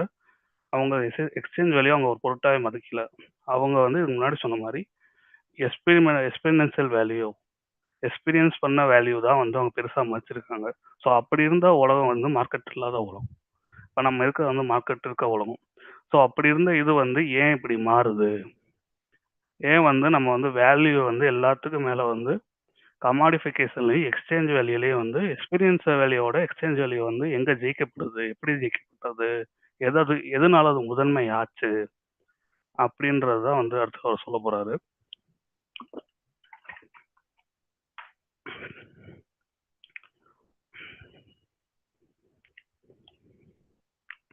ஸோ அதான் கொஸ்டினாக வச்சு தான் சொல்றாரு. அதாவது ஒரு சொசைட்டிஸ் வித் மார்க்கெட் வந்து எப்படி வந்து மார்க்கெட் சொசைட்டிஸாக மாறுச்சு. சொசைட்டிஸ் வித் மார்க்கெட்டுக்கும் மார்க்கெட் சொசைட்டிஸுக்கும் வந்து நிறைய டிஃப்ரென்ஸ் இருக்கு. நான் முன்னாடி சொன்ன மாதிரி மார்க்கெட்டுன்றது வந்து எல்லா காலங்களிலையும் ஏதோ ஒரு வகையில இருந்துகிட்டு தான் இருக்கு. இப்போ இருக்க அளவுக்கு இல்லைனாலும் ஒரு சின்ன இதாக வந்து மார்க்கெட்டுன்ற ஒரு இது வந்து எக்ஸ்சேஞ்ச் பண்ணுற இடமும், நம்ம மார்க்கெட்னா எக்ஸ்சேஞ்ச் பண்ணுற இடம்னு சொல்கிறோம், அது மாதிரி வந்து எல்லா காலகட்டத்திலையும் இருந்திருக்கு. ஆனால் அதுதான் ஒரு சொசைட்டியில் மார்க்கெட் இருந்துச்சு. ஆனால் வந்து மொத்தம் மார்க்கெட் சொசைட்டிஸாகவே வந்து எப்படி மாற்றப்படுறது அப்படிதான் அவன் சொல்றாரு. ஸோ இது வந்து ஃபர்ஸ்ட் வந்து ப்ராசஸ் ஆஃப் ப்ரொடக்ஷனை வச்சு இது சொல்றாரு. ஸோ ப்ராசஸ் ஆஃப் ப்ரொடக்ஷனுக்கு வந்து 3 பேசிக் எலமெண்ட்ஸ் வேணும். ஃபர்ஸ்ட் வந்து raw materials, tools, machines, infrastructure, இல்லைன்னா இதை வந்து மீன்ஸ் ஆஃப் ப்ரொடக்ஷன் வந்து சொல்லுவாங்க. எக்கனாமிஸ்ட் வந்து இல்லை கேபிட்டல் குட்ஸ் அப்படின்னு வந்து சொல்லுவாங்க. இது நமக்கு வேணும். ரெண்டாவது வந்து லேண்டு இல்லை ஃபேக்ட்ரி, வேற அந்த ப்ரொடக்ஷன் நம்ம வந்து எங்கே வந்து உற்பத்தி செய்ய போகிறோமோ லேண்ட் இல்லை ஃபேக்ட்ரி இது வேணும். மூணாவது வந்து இதை மெட்டீரியல் எல்லாத்தையும் வந்து ஒரு ப்ராடக்டாக மாற்றுறதுக்கு வந்து அதுக்கு உயிர் கொடுக்கறதுக்கு வந்து லேபர் வேணும். இது 3 தான் வந்து பேசிக் எலமெண்ட்ஸ் ஆஃப் இது ஒரு ப்ராடக்ட் வந்து ப்ரொடியூஸ் பண்ணுறதுக்கு. ஆனால் வந்து ஏலியஸ் சொசைட்டியில் இந்த 3மே கமாடிட்டியாக இல்லை. நம்ம ஃபஸ்ட்டு பார்த்த ரா மெட்டீரியல் ஆகட்டும், லேண்ட் ஃபேக்ட்ரி ஆகட்டும், லேபர் பவர் ஆகட்டும், லேபர் ஆகட்டும், இது 3மே கமாடிட்டி அல்ல. 3மே வந்து வெறும் குட்ஸாக தான் இருந்திருக்கு. நான் சொன்ன மாதிரி ஒரு இதாக தான் இருந்திருக்கு. ஏன் இதை சொல்கிறோம்னா, ஃபஸ்ட்டு வந்து ஒரு ஹியூமன் லேபரை வந்து எக்ஸாம்பிள் எடுத்துக்கோங்கன்றாரு. ஏன்னா பீப்புள் வந்து மனிதன் என்னைக்கு தோன்றதோ அன்னையிலேருந்து மனிதன் உழைச்சிக்கிட்டே தான் இருக்கான். அதில் வந்து மாற்று கருத்து கிடையாது. ஆனால் வந்து இதுக்கு முன்னாடி வந்து அவன் எப்படி உழைச்சிக்கிட்டு இருந்தானா, அவன் எய்தர் வந்து ஸ்லேவாக இருப்பான், இல்லை வந்து அந்த ஸ்லேவரி இந்த காலத்தில் வந்து ஸ்லேவாக இருந்திருக்கான். அதுக்கப்புறம் பிரபுக்கள் ஃபியூடலிசம் காலத்தில் நிலப்பரப்புத்துவம் வந்தப்போ வந்து செர்ஃபா வந்து இருந்திருக்கான், பண்ணை அடிமைத்தனம் அந்த இதில் வந்து இது பண்ணியிருக்கான். அப்படிதான் உழைச்சிருக்கானே தவிர, அப்படி உழைக்கும் போது வந்து என்ன வந்து டிஃப்ரென்ஸ்னா, அதில் வந்து அவனுக்கு வந்து சாய்ஸ் கிடையாது. எய்தர் நீ வந்து ஒரு ராஜா குடும்பத்தில் பிறந்த, இல்லை ஒரு நிலப்பரப்பத்தோட பிறந்த இந்த மகனாக பிறக்க போறீன்னா நீ வந்து மாஸ்டராக இருக்க போற, இல்லை வந்து ஒரு ஸ்லேவோட மகனாக பிறந்தா நீ வந்து திரும்ப வந்து ஸ்லேவாக தான் இருக்க போற. இதில் வந்து அவன் மாஸ்டரை எதிர்த்தோ ஒன்றா அவன் மாஸ்டரை எதிர்த்து சண்டை போட்டு அவன் மாஸ்டரை கொல்லலாம், இல்லை மாஸ்டர் இவனை கொல்லலாம். அதுபடி வேற அவனுக்கு வந்து வெளியே போய் எங்கேயும் வேலை பார்க்க எதுவுமே கிடையாது. அவன் தங்க வீடு கிடையாது, எதுவுமே கிடையாது. பண்ணையில் வேலை பார்த்துட்டு அந்த நிலத்தை உழுதுட்டு பிரபு கொடுக்கறது போக மிச்சம் மீதியை சாப்பிட்டுட்டு இருக்கிறது மட்டும்தான் அவனுக்கு ஒரே வழி. ஸோ லேண்டு எல்லாமே அவன் எதுவுமே வந்து அவனுக்கு கிடையாது. இப்படி தான் வந்து லேபர் இருந்திருக்கு. ஸோ இது வந்து குட். இப்போ லேபரை வந்து கமாடிட்டி கிடையாது, அது வந்து ஃபோர்ஸ் பண்ணி தான் வந்து வேலை பார்க்க வைக்கிறான். எதர் ஸ்ட்ரெயிட்டாக ஃபோர்ஸ் பண்ணுறதாகட்டும், இல்லை வேறு வழியே இல்லை, ஏதோ ஒரு ஃபோர்ஸில் தான் மட்டும்தான் அது வந்து நடக்குது. ஸோ நெக்ஸ்ட்டு வந்து லேண்டு. இப்போ வந்து லேபர் வந்து முன்னாடி வந்து எப்படி கமாடிட்டியாக இல்லை அப்படின்னு பார்த்தோம். ஸோ லேண்டும் வந்து கமாடிட்டியாக இல்லை. ஸோ வந்து ராஜா காலத்தில் இல்லை நிலப்பரப்பு ஃபியூடலிசம் வந்து லேண்டு வந்து பெரிய கௌரவம் மிக்க இதாக தான் இருந்துச்சே தவிர, அதை வந்து யாருமே வந்து விற்று வாங்கிக்க மாட்டாங்க. அப்படி ஒரு இதே வந்து அங்கே கிடையாது. நம்ம இந்தியன் சொசைட்டி வந்து இன்னும் வந்து நம்ம செமிஃபியூடலாக இருக்கனால நம்ம ஊரில் வந்து லேண்டு வந்து ஒரு பெரிய இது பூர்வீக சொத்து, பூர்வீக இதுக்கெல்லாம் வந்து ஒரு எக்ஸ்சேஞ்ச் வேல்யூ விட நம்ம தாத்தன் பூட்டை வாழ்ந்த லேண்ட் வந்து நம்மகிட்ட இருக்கணும் அப்படின்ற ஒரு பெரிய ஒரு எக்ஸ்பெரிமெண்டல் வேல்யூ வந்து நம்ம வந்து இன்னும் லேண்டோட அசோசியேட் பண்ணிக்கிட்டு இருக்கோம். இது வந்து வெஸ்ட்டில் வந்து இப்போ சுத்தமாக கிடையாது.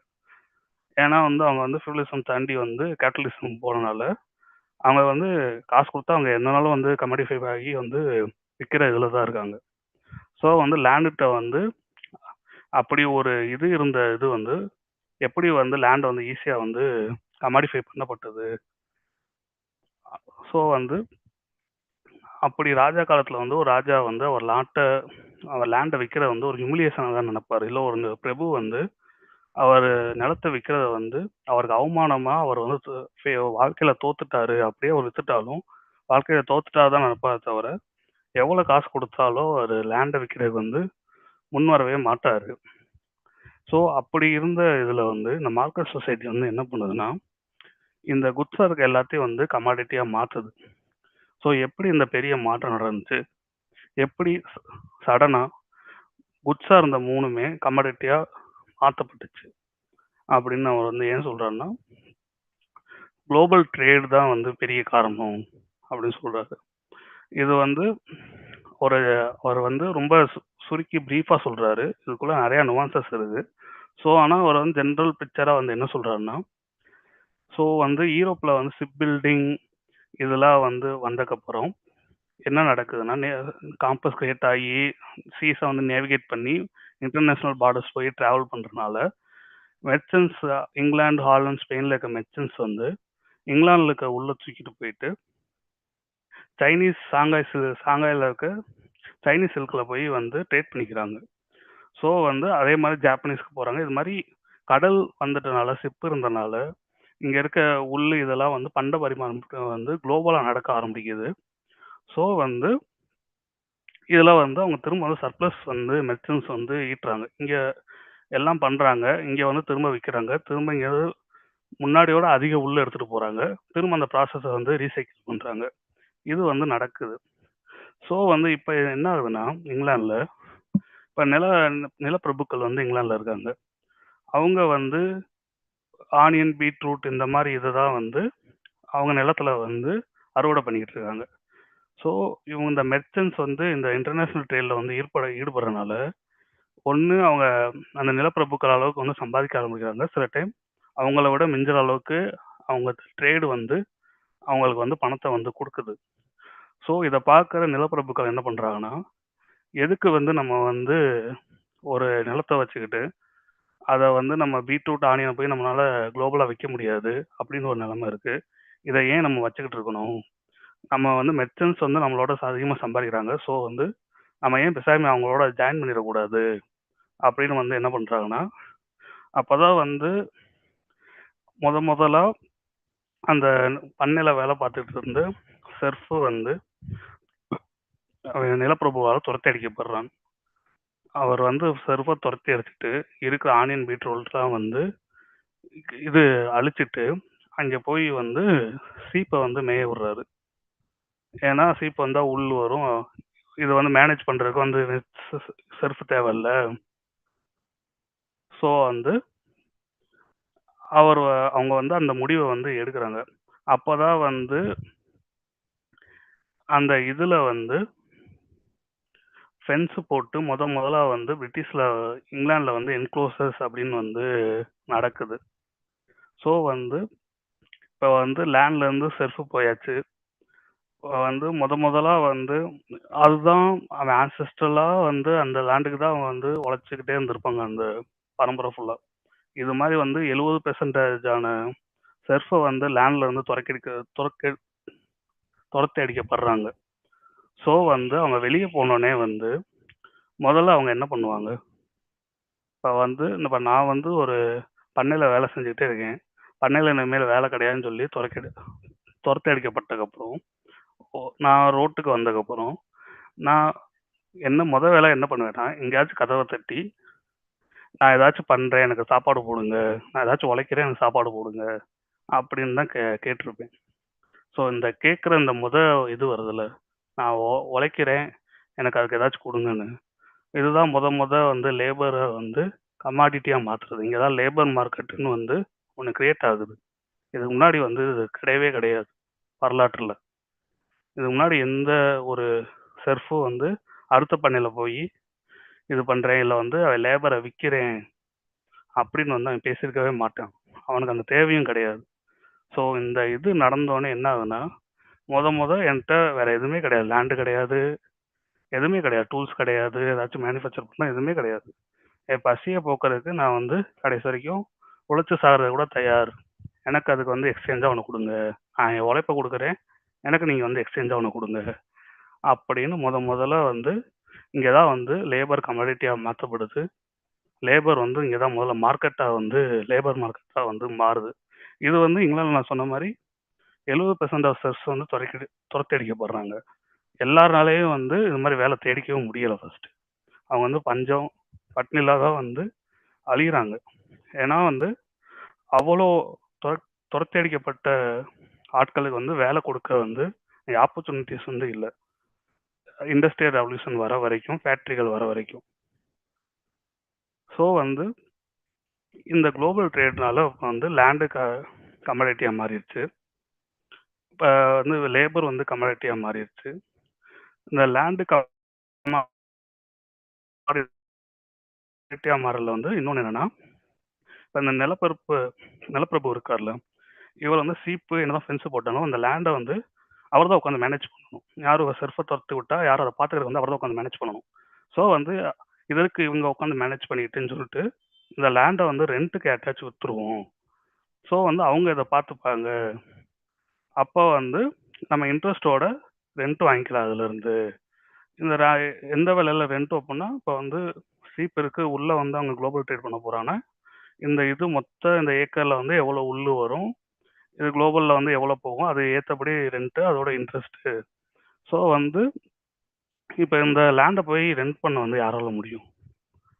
மோஸ்ட்லி வந்து யாராச்சும் ஒரு சில மெர்ச்சன்ட்ஸால முடியும். அப்படி இல்லைன்னா இங்கே துரத்தடிக்கப்பட்ட ஆள் செர்ஃப்ஸு அடிமை அவனே வந்து திரும்ப கூப்பிட்டு அந்த பிரபுவே ஒரு காசை தந்து, இல்லை வந்து அந்த நாட்டோட ராஜா கொஞ்சம் காசை தந்து, இந்த லேண்டை நீ வந்து இதை எடுத்துக்கோ ஆனா வந்து ஃபியூச்சர்ல வந்து இவ்வளவு இன்ட்ரெஸ்டோட வந்து நீ இதை வந்து ரீபே பண்ணணும் அப்படின்னு ஒரு கான்ட்ராக்டோட திரும்ப வந்து அவனுக்கே இதை வந்து விற்கப்பட்டுட்டு அவன் வந்து இதுல வந்து இங்க வந்து ஒரு என்டர்பிரினர் ஆயிருந்தான். ஒரு செல்ஃப் வந்து வேற லேபர் மார்க்கெட்டே வழி இல்லாம இருந்த லேபரே விற்க முடியாத அளவுக்கு இருந்த ஒரு சமுதாயம் வந்து டக்குன்னு ஒரு ஒரு டெக்கேடுக்குள்ள ஒரு என்டர்பிரினர்னா என்னன்ற அளவுக்கு வந்து சமுதாயம் வந்து மாற்றப்படுது. ஸோ இது வந்து நடக்குது. ஸோ லேபர் அண்ட் லேண்ட் வந்து கமாடிட்டி ஆயிடுச்சு.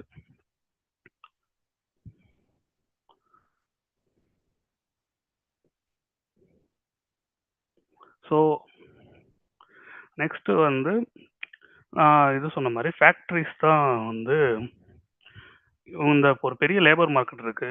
சில பேருக்கு தான் வந்து அவங்களால உழைப்பை விட்டு வந்து மற்ற இடத்துல வந்து வேலை தேடிக்க முடியுது. ஸோ வந்து ஸ்டீம் இன்ஜின் ஜேம்ஸ் வாட் வந்து எப்போ வந்து கண்டுபிடிக்கிறாரோ அப்போதான் வந்து ஃபேக்ட்ரிகள் வந்து உருவாக்கப்படுது. ஸோ ஃபேக்ட்ரி உருவாக்கப்பட்டோடனே இந்த ப்ரொடியூஸ் பண்ணுற உற்பத்தியை வந்து ரொம்ப அதிகம் பண்ணலாம் அப்படின்றப்ப இது வந்து அதனால ஸ்டீம் இன்ஜினால தான் நடக்குது. ஸோ வந்து ஃபேக்ட்ரியில் வந்து மக்கள் வந்து எல்லா இடத்துலையும் வந்து ஹையர் பண்ணப்படுறாங்க. இது வரைக்கும் லேபர் மார்க்கெட்டில் வேலை இல்லாமல் இருந்த மக்கள் வந்து அவங்களுக்குள்ளேயே வந்து ஒரு லேபர் காம்படிஷன் வந்து பெருசாக உருவாகுது. எந்த ஃபேக்ட்ரியில் போய் வேலை பார்க்கலாம் அப்படின்றது. ஏன்னா அவ்வளோ ஆப்பர்ச்சுனிட்டி வந்து அந்த இண்டஸ்ட்ரியல் ரெவல்யூஷன் வந்து பண்ணுது. ஸோ வந்து இந்த அவர் வந்து ஒரு கிரேட் கான்ட்ரடிக்ஷன் என்ன சொல்றாருன்னா, இப்போ எக்ஸ்பெரின்சியல் வேல்யூவோட எக்ஸ்சேஞ்ச் வேல்யூ வந்து பெருசா இது பண்ணுச்சு. அதுல வந்து நல்லதும் இருக்கு, கெட்டதும் இருக்கு. நல்லது என்னன்னா இது வரைக்கும் அடிமையா இதா வாழ்ந்துகிட்டு இருந்த மனிதன் வந்து இப்ப எக்ஸ்சேஞ்ச் வேல்யூ பெருசாக்கப்பட்டனால, மார்க்கெட் இதா பெருசாக்கப்பட்டனால அவனுக்கு வந்து அதுல இருந்து வந்து ஒரு ஃப்ரீடம் கிடைக்குது. அவனுக்கு வந்து அவனுக்குன்னு ஒரு சாய்ஸ் இருக்கு. அவன் வந்து எங்கனாலும் போய் அவனோட லேபரை விற்கலாம். லேபரை விற்று அவனுக்கு வந்து ஏதோ ஒரு என்ன சொல்ற ஒரு இண்டிபெண்டன்ஸ் இருக்கிற மாதிரி அவனுக்கு ஒரு இது வருது. ஆனா வந்து இன்னொரு பக்கம் என்னவா இருக்குன்னா, அது வந்து புதுசா வந்து ஒரு மிசரி பாவர்ட்டி திரும்ப வந்து பொட்டன்சியலா ஸ்லேவரி மாதிரியே ஒரு இதை வந்து அந்த சிஸ்டமே வந்து உருவாக்குது. புதுசா வந்த சிஸ்டமே.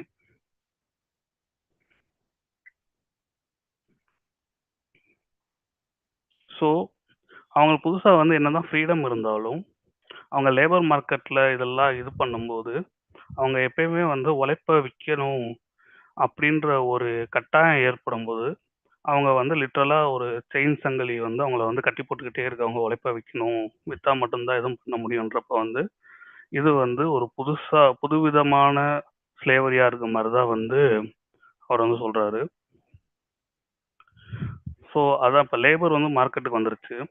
ஆனால் அவங்க வந்து முன்னாடி வந்து அவங்களோட நிலப்பிரபுகள் மேலேயும் அவரோட மாஸ்டர்ஸ் மேலேயும் இல்லை ராஜாக்கள் மேலேயும் தான் வந்து அவங்க கருணை காட்டினா அவங்க நல்லா வாழ்வாங்க அப்படின்ற ஒரு இது இருந்துச்சு. இப்போ இந்த லேபர் ஃபுல்லாக யாரோட மெர்சியில் மாற்றப்பட்டுச்சுன்னா மார்க்கெட்டோட மெர்சியில் தான் இந்த லேபர் ஃபுல்லாமே இருக்காங்க. மார்க்கெட்டு தான் வந்து இவங்களோட இதையே வந்து தீர்மானிக்கிறதுக்கு வந்து மார்க்கெட் வந்துருச்சு. அந்த மாதிரி இந்த சிஸ்டம் வந்து மார்க்கெட்டுக்கு கொண்டு வந்து நிப்பாட்டிடுச்சு அப்படின்னு அவர் சொல்றாரு. ஸோ வந்து அவர் எக்ஸாம்பிள்ஸ் நிறைய கொடுக்குறாரு. ஃபர்ஸ்ட் இண்டஸ்ட்ரியலைசேஷன் இங்கிலாண்டில் வரப்ப யூரோப்பில் வரப்ப எப்படி எப்படிலாம் வந்து மக்கள் எவ்வளோ வேலை பார்த்தாங்க. 14 மணி நேரம் 16 மணி நேரம்.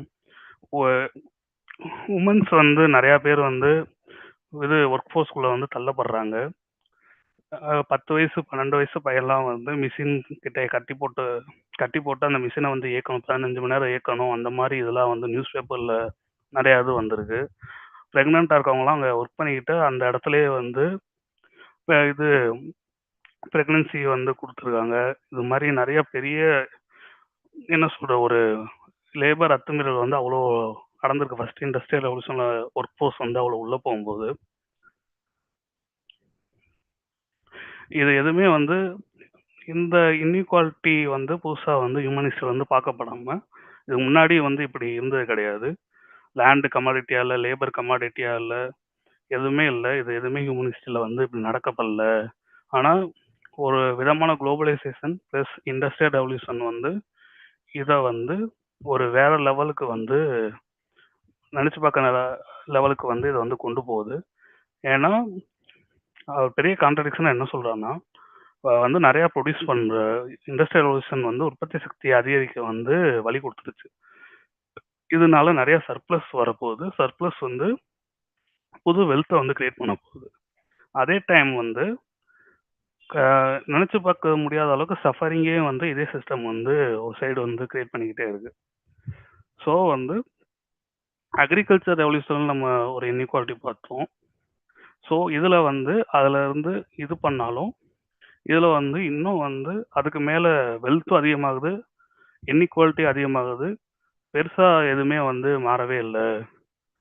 அந்த 2 இதை சஃபரிங்ஸ் இதை மட்டும் வச்சு பார்க்கும்போது வந்து இதுதான் வந்து மார்க்கெட் சொசைட்டி வந்து இதாக்குது அப்படின்னு வந்து அவர் சொல்றாரு. ஸோ இந்த சாப்டரை வந்து அவர் எப்படி முடிக்கிறாருன்னா, மணி தான் வந்து இந்த உலகத்தை வந்து money makes the world go around. இந்த வாசகம் வந்து எனக்கு வந்து பிடிச்சது கிடையாது. ஆனால் வந்து எப்படி பார்த்தாலும் இதை தான் வந்து ட்ரூன்னு சொல்கிற மாதிரி வந்து நம்ம சொசைட்டியை வந்து மாற்றப்பட்டுருச்சு. ஏன்னா இப்போ லேண்டு மணி கொடுத்தா வாங்கிடலாம். இப்போ எதுக்குமே வந்து ஒரு ப்ரைஸ் வேல்யூ இல்லாமல் இல்லை, எல்லாத்துக்கும் ஒரு ப்ரைஸ் வேல்யூ வந்துருச்சு. ஸோ அந்த எக்ஸ்சேஞ்ச் வேல்யூ வந்து ரொம்ப இதாக வந்து எக்ஸ்பீரியன்ஸ் வேல்யூக்கு வந்து இங்கே மதிப்பே இல்லாமல் வந்து போயிடுச்சு. ஸோ இந்த இடத்துல வந்து ஒரு முக்கியமான விஷயம் வந்து மாறுதுன்னு அவர் சொல்கிறாரு. மணி வந்து என்னவா மாறுதுன்னா, இப்படி எல்லாத்துக்கும் எக்ஸ்சேஞ்ச் வேல்யூ வந்து எல்லாத்துக்கும் ஒரு ப்ரைஸ் வந்ததுக்கப்புறம் சொசைட்டி வித் மார்க்கெட்லேருந்து மார்க்கெட் சொசைட்டியாக மாறினதுக்கப்புறம் மணி வந்து வெறும் ஒரு மீன்ஸாக இல்லாமல் இருந்ததை போய் மணி தான் எண்டுன்ற மாதிரி மாற்றப்படுது. மணி வந்து இதுக்கு முன்னாடி காலகட்டத்தில் வந்து அது வந்து ஒரு மீன்ஸ், அது ஒரு பொருளாக மட்டும்தான் இருந்துச்சு. ஆனால் மணி தான் எல்லாமே அப்படின்னு வந்து இந்த மார்க்கெட் சொசைட்டி வந்து மாற்றுது. ஸோ இது வந்து ஏன் அப்படி சொல்கிறாருன்னா, இதுக்கப்புறம் மார்க்கெட் சொசைட்டி வந்ததுக்கப்புறம் தான் ஹியூமன் பீயிங்ஸ் வந்து ப்ராஃபிட் மோட்டிவ், லாபம் இது அப்படின்னு ஒரு இதே வந்து கண்டுபிடிக்கிறாங்க. இதுக்கு முன்னாடியே வந்து ப்ராஃபிட் மோட்டிவ் இல்லையா, அது ஹியூமன் நேச்சர் இல்லையா அப்படின்னு கேட்டால் அது இல்லை அப்படின்றாரு. ஹியூமனுக்கு வந்து எனக்குமே கிரீட் இருந்திருக்கு, இல்லை வந்து நிறைய பவரை வந்து அமாஸ் பண்ணணும், தனக்குன்னு வேணும் அப்படின்ற ஆசைகள் இருந்திருக்கு. ஆனால் இதுக்கு முன்னாடி காலகட்டத்தில் வாழ்ந்த எந்த ஹியூமனுக்கு வந்து ப்ராஃபிட் மோட்டிவ்ன்ற ஒன்று வந்து கிடையவே கிடையாது, லாபம் இது அப்படின்றது வந்து கிடையவே கிடையாது அப்படின்னு வந்து அவர் சொல்கிறாரு. ஸோ வந்து ப்ராஃபிட் தான் வந்து நம்மளோட அடுத்த ப்ராஃபிட் மோட்டிவ் தான் வந்து இந்த இதை வந்து இன்னும் தலைகீழாக வந்து புரட்டி போடுறது வந்து ப்ராஃபிட் மோட்டிவ் தான் வருது. இந்த ரைஸ் ஆஃப் ப்ராஃபிட் எப்போ வருதோ அது வந்து இந்த உலகத்தை வந்து இன்னும் இதாக மாற்றுது. அது வந்து டெப்ட்டுக்கு, கடனுக்கு வந்து ஒரு புது ரோலை வந்து அந்த ரைஸ் ஆஃப் ப்ராஃபிட் இல்லை ப்ராஃபிட் மோட்டிவ் வந்து டெப்ட் வந்து கொடுக்குது. அது வந்து என்னன்னா, அது பேங்கிங் பெருசானதுக்கப்புறம், டெக்னாலஜி வந்ததுக்கப்புறம், கம்ப்யூட்டர்ஸ் வந்ததுக்கப்புறம் என்ன நடக்குதுன்னு வந்து அடுத்த 3 சாப்டர் அவர் சொல்லியிருக்காரு.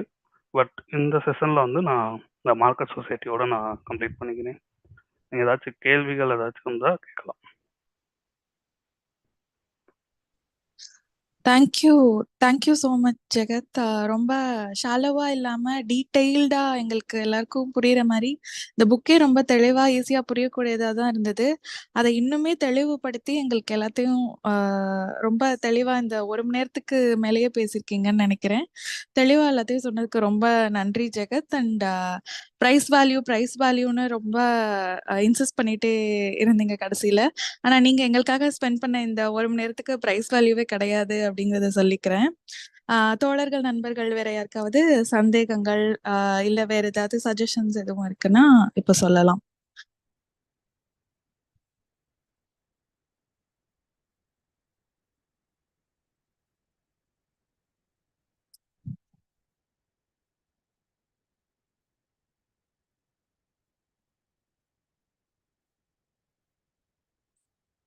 வேற ஏதாவது இதுக்கு ஆட் பண்றதுனாலும் சொல்லலாம். இதுக்கு மேல எதுவும் தகவல்கள் இந்த புக்கை பத்தியோ இல்ல எக்கனாமிக்ஸ்ல ஜென்ரலா எதுவும் சொல்லணும்னாலும் சொல்லலாம்.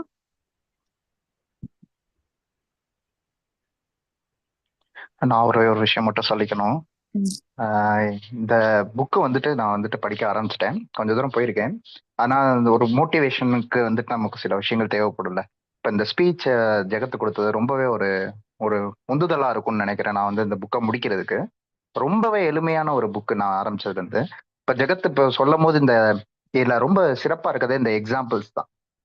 நாபுகாக்கு இருக்கட்டும், இப்படி வந்துட்டு கேரக்டர்ஸ் அவர் எடுத்து எக்ஸ்பிளைன் பண்றதுக்கு யூஸ் பண்றாரு இல்லையா, ரொம்பவே எளிமையான முறையில அது வந்துட்டு என்ன பண்ணும்னா இந்த எக்கனாமியை நமக்கு தெரியாமலே நமக்கு நெருக்கமாக்கும். இப்போ நம்ம வந்துட்டு என்னதான் நமக்கு எக்கனாமியை பத்தி தெரிஞ்சுக்கணும் ஆசை இருந்தாலும் இந்த ஜார்கன்ஸ் தான் நம்மள தடுக்கிற விஷயமாவே இருக்கும். அந்த பெயர்கள் இந்த வார்த்தைகள் எல்லாமே பயம்படுத்துற வண்ணத்துல தான் இருக்கும். ஸோ அவர் அதை எளிமைப்படுத்துறதுக்கு தான் புத்தகத்தோட டைட்டிலே வந்துட்டு இப்படி வச்சிருக்காரு, டாக்கிங் டு மை டாட்டர். அப்போ அந்த ஒரு விஷயம் அதிகமா வந்து பேசப்பட்டிருக்கும் ஒரு meme, explain it to me like I am 5 year oldன்ற மாதிரி. அந்த மாதிரி இந்த விஷயத்தை எளிமைப்படுத்துற ஒரு புக்கா வந்துட்டு இது இருக்கு அப்படிங்கிறது வந்து ஜெகத்தை சொல்லும் போது இன்னுமே அது எளிமையா தெரியுது. இன்னும் வந்து நம்ம ஈஸியாவே இந்த புத்தகத்தை படிச்சு முடிச்சிடலாம். நமக்கு நிறைய விஷயங்கள் வந்துட்டு நிறைய படிச்சுட்டே வரோம். அந்த எக்கனாமி மட்டும் ஸ்கூல்ல இருந்தும் சரி எங்க போனாலுமே நமக்கு கொஞ்சம் கடினமாவே இருக்கும். ஏன்னா அதுல வந்துட்டு எல்லாமே இன்வால்வ் ஆகுது. மேக்ஸ் இருக்கும், சொசைட்டியை பத்தி படிக்க வேண்டியது இருக்கு.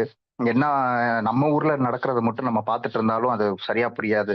எல்லாத்தையுமே ஒரு ஆல்ரவுண்டடா நம்ம பார்க்க வேண்டிய அவசியம் இருக்குன்றப்போ அதோட பேஸை நம்ம வந்துட்டு ஒழுங்கா வந்துட்டு ஸ்கூல்ல வந்து தெரிஞ்சிருப்போமான்னு கேட்டா கிடையாதுதான். அதை வந்துட்டு இங்க நம்ம வந்துட்டு இந்த மாதிரி ஒரு புத்தகங்கள் மூலமா அவங்க கொடுக்குற அந்த எக்ஸாம்பிள்ஸ் மூலமாவும் நம்ம நெருக்கப்படுத்திக்க முடியுது. அது வந்து இன்னும் ஜெகத்தை வந்து தெளிவுபடுத்தி சொல்லும் போது இன்னும் ஈஸியாவே வந்துட்டு அதை புரிஞ்சுக்கிற ஒன்றும் இருந்துச்சு. இப்போ அதுக்கு ஜெகத்துக்கு ஒரு மிகப்பெரிய நன்றியை சொல்லணும். என்னதான் ஜெகத் இதை சொல்றேன் இன்னைக்கு பேசுறதுக்கு பயங்கரமான ஒரு தயக்கத்தோட தான் ஆரம்பிச்சாலும் சூப்பராகவே எனக்கு தெரிஞ்ச ஒரு மணி நேரம் ஒரு கட்டுப்படுத்தி வச்சுக்கிற முடிகிற ஒரு ஆளுமையான ஒரு ஸ்பீச் தான் அது. நல்லாவே தெளிவா வந்துட்டு அந்த விஷயத்த சொன்னதுக்கு ஒரு நன்றி ஜெகத். நல்லா இருந்துச்சு இன்னைக்கு செஷனுமே. மித்தவங்க ஏதாவது ஷேர் பண்ணா ஷேர் பண்ணிட்டு நான் அப்படியே மியூட் போட்டுக்கிறேன்.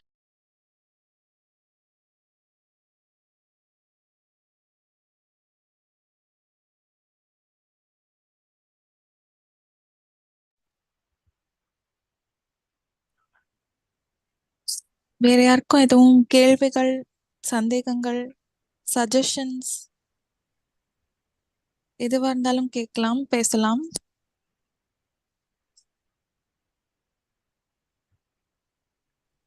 பேசுறது வந்து ரொம்ப நல்லா இருந்துச்சு.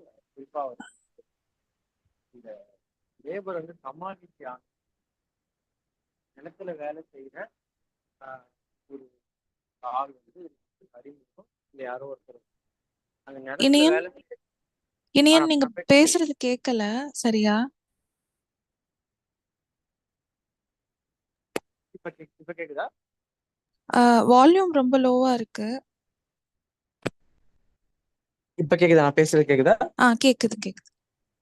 ஓகே. ஜெகத்தோட இந்த இது வந்து ரொம்ப நல்லா இருந்துச்சு. குறிப்பா வந்து அவரு இந்த நிலத்துல வேலை செய்யும் போது எப்படி வந்து உழைப்பு வந்து கமாடிட்டி ஆகுது அப்படின்னு ஒரு ஏரியா வந்து டச் பண்ணாரு. அந்த ஏரியா வந்து ரொம்ப இன்ட்ரெஸ்டிங்கா இருந்துச்சு எனக்கு. அதாவது ஒரு நிலத்துல வேலை செய்யற ஒருத்தர் வந்து தன்னோட உழைப்புக்கு வந்து கூலி கொடுக்க கேட்க அந்த ஏரியாவோட அந்த டிரான்சிஷன் மார்க்கெட் சொசைட்டிக்கும் இந்த ஃபியூடல் சொசைட்டிக்குமான அந்த கேப்ல வந்து எப்படி வந்து லேபர் கமாடிட்டி ஆச்சு அப்படிங்கறது வந்து சொன்னாரு. ஸோ அது ரொம்ப இந்த இதுல எனக்கு ரொம்ப ஒரு திரும்ப வந்து நம்ம இந்த யோசிக்க வேண்டிய ஒரு ஏரியாவா நான் பாக்குறது வந்து இந்த புக்ல வந்து அந்த ஏரியா ரொம்ப எனக்கு இதுவா இருந்துச்சு. அது சம்பந்தமா சில தரவுகள் இருந்தா கூட வந்து ஜெகத் இன்னும் கூட சொல்லலாம் அப்படின்னு கூட நினைக்கிறேன்.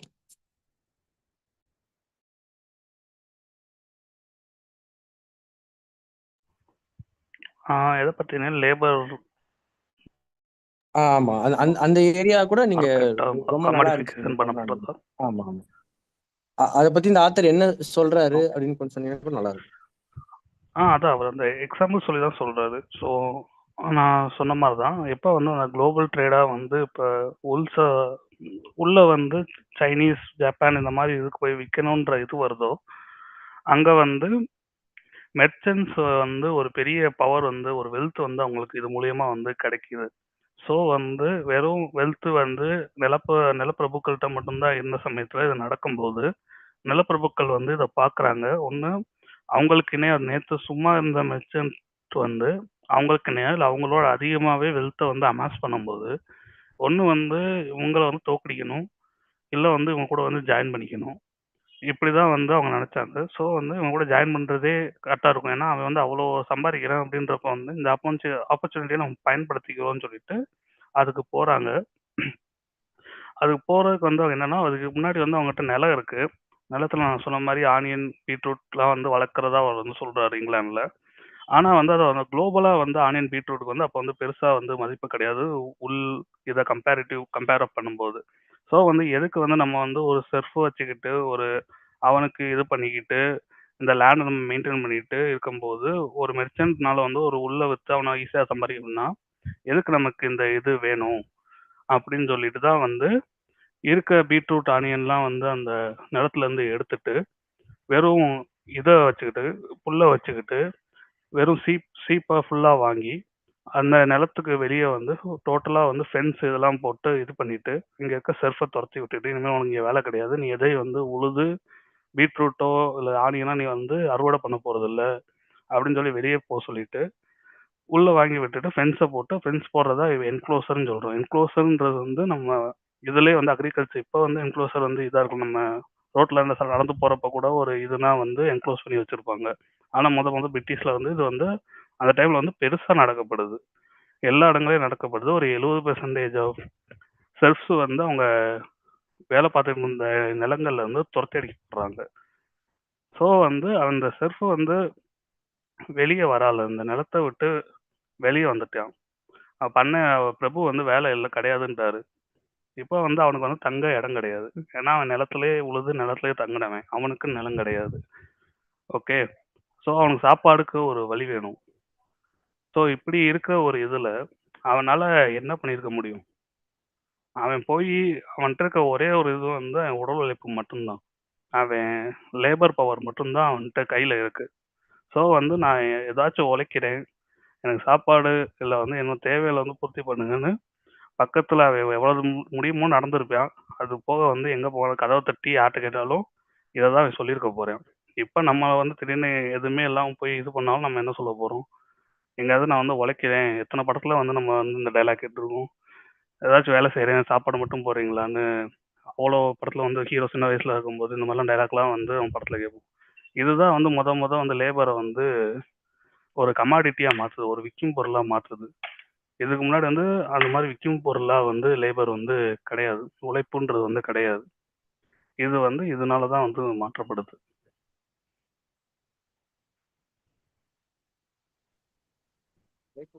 பண்டமாக எப்படி மாற்றப்பட்டது அது எப்படின்றது ரொம்ப நல்லா சொன்னீங்க. இந்த விடுதலை படம் கூட இனியன் கேட்கலைங்க இனியன். கேக்குதுங்களா? கேக்குது. ரொம்ப நன்றி ஜெகத். நீங்க சொல்ற இந்த உழைப்பு வந்து பண்டமாக்கப்படுறது, அது எப்படி பண்டமாக்கப்படுதுன்ற ஏரியா வந்து ரொம்ப முக்கியமானதா நீங்க வந்து சொன்னது வந்து ரொம்ப நல்லா இருக்கு. நீங்க சொன்ன மாதிரி நிறைய இந்த நிலப்பிரபுத்துவ சமூக பிரச்சனைகள்ல இப்ப குறிப்பா நேத்து வந்து விடுதலை படத்துல கூட அந்த மாதிரி ஒரு ஏரியா வந்து பார்த்தேன். நிலத்தில் வேலை செய்யக்கூடிய விவசாய கூலிகளுக்கு இல்ல விவசாய தொழிலாளிகளுக்கு எப்படி வந்து இந்த மாதிரி வந்து கூலி வந்து ஒரு மிகப்பெரிய பிரச்சனையா இருக்கு. அது வந்து கூலி ஆக்கப்படுறதுலே வந்து எவ்வளவு பிரச்சனைகள் இருக்கு அப்படிங்கிறது வந்து நம்ம 80s 90sல வந்து 70sல இருந்து 80s 90sல இருந்து எவ்வளவு ஒரு கூரிய பிரச்சனையா இருக்குன்றது வந்து அது நம்ம பார்க்க முடியுது. ஸோ அந்த ஏரியா வந்து சொன்னது ரொம்ப அருமையா இருந்துச்சு. ரொம்ப நன்றி. நன்றி.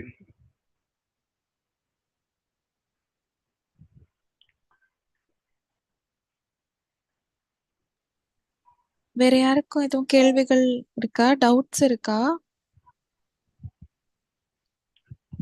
இல்ல வேற எதையும் விரிவா பேசணும், ஜெகத் இன்னும் விரிவா ஏதாவது டாபிக் பேசணும்னு விரும்புறீங்களா?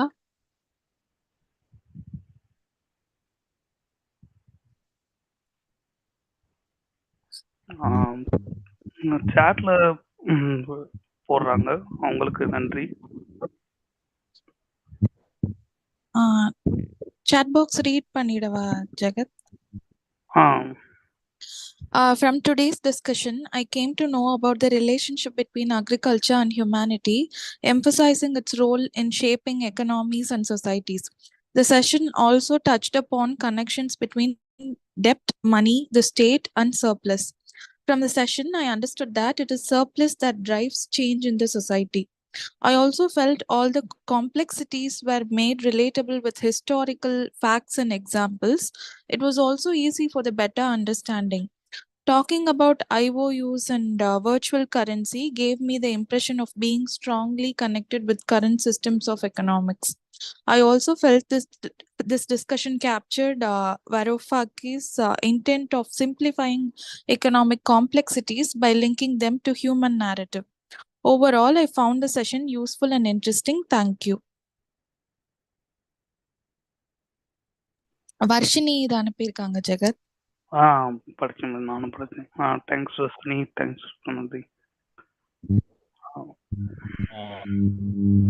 நான் பாலச்சந்திரன், எல்லாரும் பேசி முடிச்சிருந்தாங்கன்னா பேசலாமா?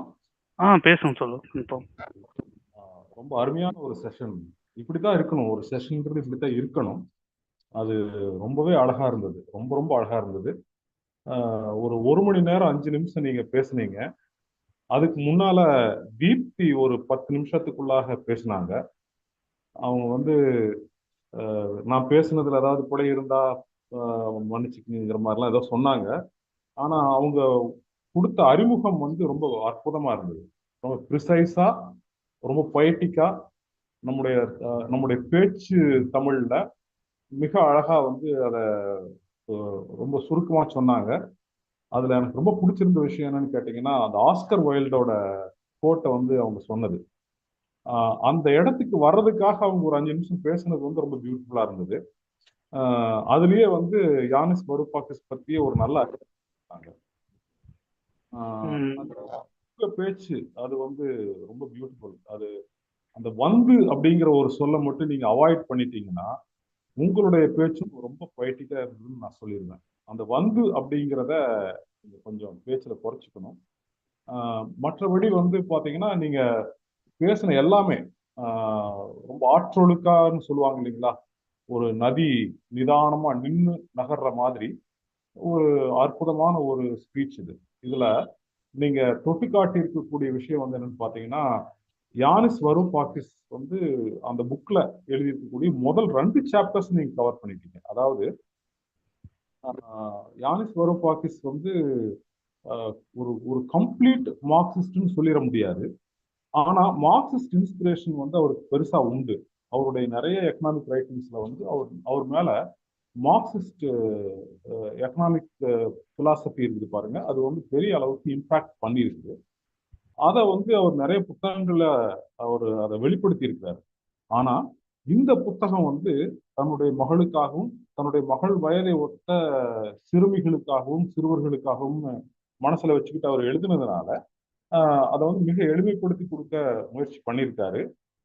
அதுல பாத்தீங்கன்னா யானிஸ் வருபாக்கிஸ் எழுதியிருக்கக்கூடிய இந்த talking to my daughter about the economy, இந்த புத்தகத்துல ரொம்ப ரொம்ப மார்க்சிய சாயம் அதிகமா உள்ள சாப்டர்ஸ் இந்த 2 தான். First 2 chapters.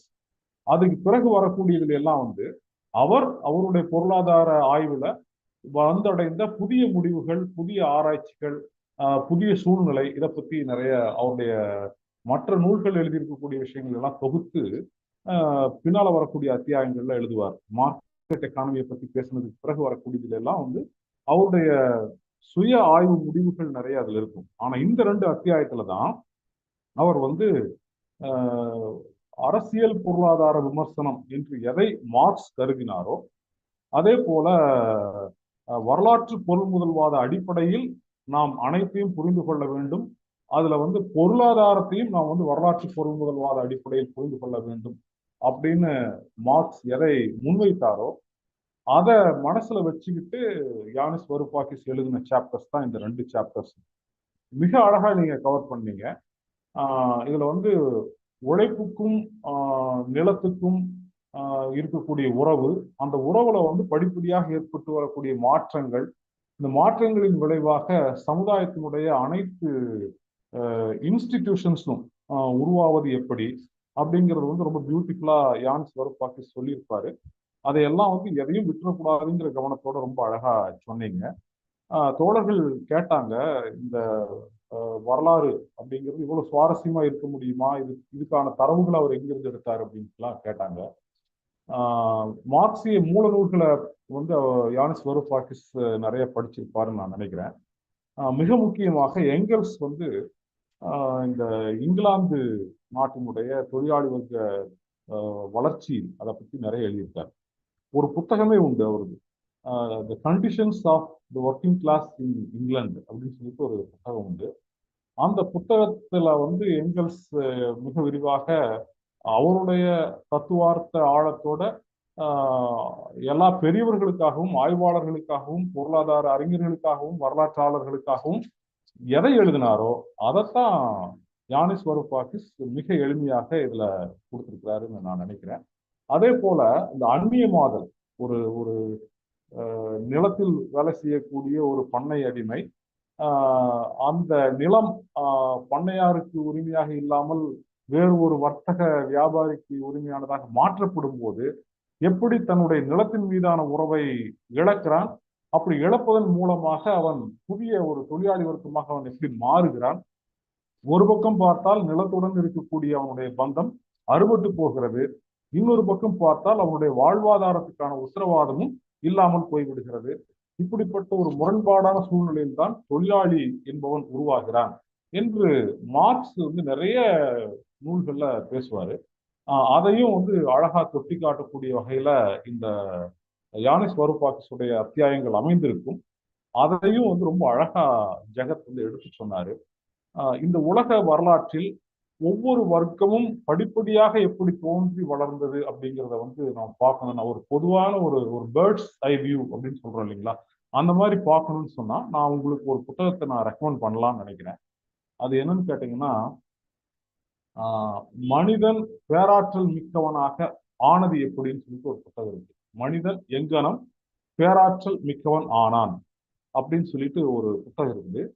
ஆந்திரேயேவ் அப்படிங்கிற ஒரு சோவியத் அறிஞர் எழுதின புத்தகம்.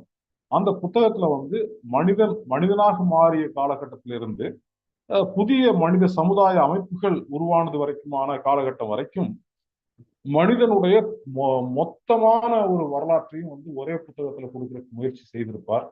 அது வந்து ரொம்ப அழகா கதை வடிவத்துல கொடுத்திருப்பார். யானிஸ் வருஃபாக்கிஸ் எப்படி தன்னுடைய மகளுக்கு உலக பொருளாதாரத்தை பற்றி சொல்றதுக்காக அவர் பேசினாலும் கூட தன்னுடைய மகள் ஜீனியா வளர்ந்து வரக்கூடிய காலகட்டத்தில் ஆஸ்திரேலியாவில் வசித்து வந்த காரணத்தினால, படித்த காரணத்தினால ஆஸ்திரேலிய வரலாற்றை எப்படி அவர் சொல்லி அதன் மூலமாக பொருளாதாரத்தை புரிய வைக்க முயற்சி செய்தாரோ, அதே போல கிரேக்க மரபில் வந்தவர்கள் என்கிற காரணத்தினால கிரேக்க வரலாற்றையும் கிரேக்க தொன்மங்களையும் சொல்லி அதன் மூலமாக பொருளாதாரத்தை புரிய வைக்க முயற்சி செய்தாரோ, அது போன்ற முயற்சியை ஆந்திரேயேவ் அவருடைய நூலிலே மிக விரிவாக செய்திருப்பார். அதெல்லாம் நீங்க படிக்கணும் அப்படின்னு நான் நினைக்கிறேன். அதே போல பிரான்ஸ் நாட்டுல வந்து ஒரு பொருளாதார சிந்தனை பள்ளி ஒன்று உண்டு, ஆனல்ஸ் ஸ்கூல் ஆஃப் எக்கனாமிக்ஸ் அப்படின்னு சொல்லிட்டு அதுக்கு பேரு. அது வந்து மிக முக்கியமாக எதை ஆய்வு செய்கிறதுன்னு சொன்னா, மார்க்ஸ் வந்து இந்த வர்க்கங்களுடைய உருவாதல் இருக்கு பாருங்க, அந்த வர்க்கங்களுடைய உருவாதலை தொடர்ந்து சமூகத்தில் உருவாகக்கூடிய பல நிறுவனங்கள் எப்படி தோன்றி வளர்ந்து உருவாகின்றன மார்க்ஸ் பேசுறாரு இல்லைங்களா. இதை வந்து அவங்க மைய பொருளாக எடுத்துக்கொண்டு அவர்கள் உலக சரித்திரத்தை ஆராய்ச்சி செய்தார்கள். ஆனல்ஸ் ஸ்கூல் ஆஃப் எக்கனாமிக்ஸ்ங்கிறதுல இருக்கக்கூடிய அறிஞர்கள். அதுல பெர்னால்ட் பிராடல் அப்படின்னு சொல்லிட்டு ஒரு அறிஞர் உண்டு. அவர் வந்து ஸ்ட்ரக்சர்ஸ் ஆஃப் எவ்ரிடே லைஃப் அப்படின்னு சொல்லிட்டு ஒரு புத்தகம் எழுதியிருப்பார். ஒரு புத்தகம்னு நான் அதை சொல்லக்கூடாது, அது மார்க்ஸுடைய மூலதனம் மற்றும் உபரி மதிப்பு இந்த ரெண்டும் சேர்ந்தா எவ்வளவு பக்கங்கள் வருமோ அவ்வளவு பக்கத்துக்கு அந்த புத்தகத்தை எழுதியிருக்கார். ஸ்ட்ரக்சர்ஸ் ஆஃப் எவ்ரிடே லைஃப் அப்படின்னு சொல்லிட்டு அந்த புத்தகத்துக்கு 3 வால்யூம்ஸ் இருக்கு. அந்த 3 வால்யூம்ஸும் சேர்ந்து கிட்டத்தட்ட ஒரு 5000 பக்கத்துக்கு மேல வரும். அந்த புத்தகம் முழுக்க முழுக்க அவர் இதைத்தான் ஆய்வு செய்து ரொம்ப பியூட்டிஃபுல்லா எழுதியிருக்கிறாரு. அந்த புத்தகத்தை பத்தி கூட ஒரு சிறிய அறிமுகத்தை நம்ம கொடுக்கணும்னா கூட பின்னால நம்ம செய்யலாம். அது ஏதோ ஒரு புத்தகத்தை எடுத்துக்கிட்டு செய்யலாம், ஏதோ ஒரு குறிப்பிட்ட காலகட்டத்தை பற்றிய ஒரு சிறிய இதை எடுத்துக்கிட்டு நாம் செய்யலாம். தோழர்கள் அதையும் கூட கணக்கில் எடுத்துக்கலாம் அப்படின்னு நான் நினைக்கிறேன். இப்படி நிறைய எழுத்துக்கள் உண்டு. இவற்றினுடைய ஒரு குழந்தைகளுக்கான ஒரு சாராம்சமாக இதை வந்து அவர் எழுதியிருக்காருங்கிறது ஒரு முக்கியமான விஷயம். சரி, தோழர்கள் வந்து இந்த ஏற்கனவே இருக்கக்கூடிய யானிஸ் வரூபாக்கிஸுடைய இந்த எளிய நூலிலிருந்து இன்னும் கடினமான நூல்களை நோக்கி அவர்கள் நகர வேண்டும் என்பதும் என்னுடைய விருப்பமாக உங்ககிட்ட முன்வைக்கிறேன். அதுல வந்து பாத்தீங்கன்னா உங்களுக்கு பொருளாதாரத்தை மிக அடிப்படையாக சொல்லித்தரக்கூடிய ஒரு புத்தகத்தை அவர் எழுதியிருக்கிறார். அந்த மாதிரி இருக்கிற அந்த புத்தகத்துக்கு பேர் வந்து பாத்தீங்கன்னா ஃபவுண்டேஷன்ஸ் ஆஃப் எக்கனாமிக்ஸ் அப்படின்னு சொல்லிட்டு அந்த புத்தகத்தோட பேரு. அந்த புத்தகம் வந்து இதுக்கு அடுத்ததாக நீங்க வந்து வாசிக்கிறதுக்கு பொருத்தமா இருக்கக்கூடிய ஒரு நூலாக இருக்கும் என்று நான் நினைக்கிறேன். அதுக்கப்புறம் நிறைய எழுதிட்டார், ஆனா அதெல்லாம் நீங்க தேடி படிச்சுக்கலாம். என்னை பொறுத்தவரையிலும் வந்து யானிஸ் வரூபாக்கிஸ் பற்றி பர்சனல் விஷயமா நான் சொல்லணும்னு சொன்னா 2017க்கு பிறகு 17க்கு பிறகான நாட்கள்ல வந்து நான் வந்து யானிஸ் வரூபாக்கிஸுடைய இந்த முதல்ல நான் படிச்சது இந்த talking to my daughter about the எக்கானமிங்கிற புத்தகத்தை தான் நான் படித்தேன். அந்த டைம்ல வந்து மார்க்சிய ஆய்வின் அடிப்படையில் இந்த புத்தகத்தை எப்படி மதிப்பிடுவது அப்படின்னு சொல்லிட்டு நிறைய குறிப்புகள் எல்லாம் எடுத்து வச்சிருக்கேன். மார்க்சியம் என்பது இந்த நூல்ல வந்து எந்த அளவுக்கு பேசப்படுகிறது, எந்தெந்த புள்ளிகள்ல யானிஸ் வரூபாக்கிஸ் மார்க்சியத்திலிருந்து விலகி போகிறார், அப்படி போவதன் மூலமாக புதிய முடிவுகளுக்கு எப்படி வந்து சேருகிறார் அப்படிங்கிறத பற்றியெல்லாம் என்கிட்ட விரிவான குறிப்புகள் இருக்கின்றன. அதை வேறொரு சந்தர்ப்பத்துல உங்க கூட பகிர்ந்துக்கலாம்னு நினைக்கிறேன். அதே போல ஒட்டுமொத்தமாக யானிஸ் வரூபாக்கிஸ் வந்து மற்ற பொருளாதார நூல்களையும் உள்ளிட்டு அவர் பேசக்கூடிய மிக முக்கியமான ஆய்வு முடிவுகள் மார்க்சியத்துக்கு பங்களிக்கக்கூடிய வகையிலும் சரி, மார்க்சியத்திலிருந்து விலகி செல்லக்கூடிய வகையிலும் சரி அவர் நிறைய செய்திருக்கிறார். அந்த மாதிரி எழுதியிருக்கக்கூடிய பல்வேறு நூல்களில் இருந்தும் எடுத்த குறிப்புகளை கொண்டு நான் வந்து ஒரு ஒரு பெரிய ஒரு கட்டுரை நோட்டு அளவுக்கு குறிப்புகளை வைத்திருக்கிறேன். அதுல வந்து நிறைய ஒவ்வொரு நூலிலும் மார்க்சியத்தோடு எப்படி பொருந்து வருகிறார், எப்படி விலகி போகிறாருங்கிறத முக்கியமா கவனப்படுத்தி தான் அதை அப்பொழுது எழுதி வைத்தேன். அதை எதுக்காக எழுதணும்னு கேட்டீங்கன்னா, அந்த 2019-20 காலகட்டங்கள்ல தினமும் ஒரு கருத்தரங்கு நாங்கள் நடத்தினோம். ஜூம் செயலி மூலமாக தினமும் ஒரு கருத்தரங்கு நடத்தினோம். அதுல வந்து நம்முடைய தோழர்களோடு யானிஸ் வரூபாக்கிஸை பற்றிய ஒரு பகிர்தல் வேண்டும் என்பதற்காக அதை செய்தோம். அதுல மிக ஆழமான சில கருத்துக்கள் எப்படி யானிஸ் வரூபாக்கிஸால் முன்வைக்கப்பட்டிருக்கின்றன, சர்வதேச பொருளாதார அறிஞர்களால் எப்படி அது எடுத்துக்கொள்ளப்பட்டது, விமர்சனமாகவோ அல்லது அங்கீகாரம் என்கிற முறையிலேயோ அது எப்படி எடுத்துக்கொள்ளப்பட்டது என்பதை பற்றி எல்லாம் குறிப்புகள் இருக்கின்றன அப்படிங்கிறது ஒரு பர்சனல் ஒரு நோட். இன்னொரு பர்சனல் நோட் இருக்கு. அது என்னன்னு கேட்டீங்கன்னா, இந்த யானிஸ் வரூபாக்கிஸ் இந்த talking to my daughter about the எக்கானமிங்கிற புத்தகத்தை எஸ்.வி. ராஜதுரை அவர்கள் மொழிபெயர்த்தார். அந்த புத்தகம் வந்து கிரியா பதிப்பகத்துல வெளிவந்தது.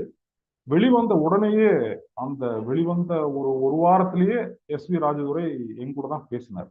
பேசும்போது இந்த புத்தகத்தை படிச்சு பாருங்கன்னு சொன்னாரு. தமிழ் மொழியாக்கத்தை படிச்சு பாருங்கன்னு சொன்னாரு. கிட்டத்தட்ட ஒரு அதிர்ச்சி தரக்கூடிய, அதே சமயத்துல ஆச்சரியத்தையும் தரக்கூடிய வகையில எனக்கு அதே வாரத்துல இன்னொரு புதிய ஒரு செய்தியும் வந்தது. அது என்னன்னு கேட்டீங்கன்னா, என்னோடு மிக நெருக்கமாக பழகிய என்னுடைய பெயரை கொண்ட ஒரு தோழர், அவர் பேரும் பாலச்சந்திரன் தான். அவர் வந்து என்ன பண்ணியிருந்தாருன்னா, அவரும் அந்த புத்தகத்தை மொழிபெயர்த்திருந்தார். எஸ்.வி. ராஜுடைய புத்தகம் கிரியாவுல வந்து ரிலீஸ் ஆன அந்த வாரத்துல அவர் என்னுடைய வீட்டுக்கு நேரடியாக பிரதியை எடுத்துக்கிட்டே வந்துட்டார். அவர் ஒரு மொழிபெயர்ப்பு பண்ணியிருந்தார். நான் வந்து talking to my daughter about the எக்கானமிங்கிற புத்தகத்தை நான் வந்து எனக்கு தெரிஞ்ச மாதிரி மொழிபெயர்த்திருக்கிறேன். இதை வந்து நீங்க முழுக்க மொழிபெயர்ப்பை ஒப்பிட்டு செப்பனிட்டு கொடுங்க அப்படின்னு சொல்லிட்டு கொண்டு வந்து கொடுத்தாரு. எனக்கு ஒரு பெரிய மன நெருக்கடியை ஏற்படுத்திய ஒரு பிரச்சனையாவது அது மாறுச்சு.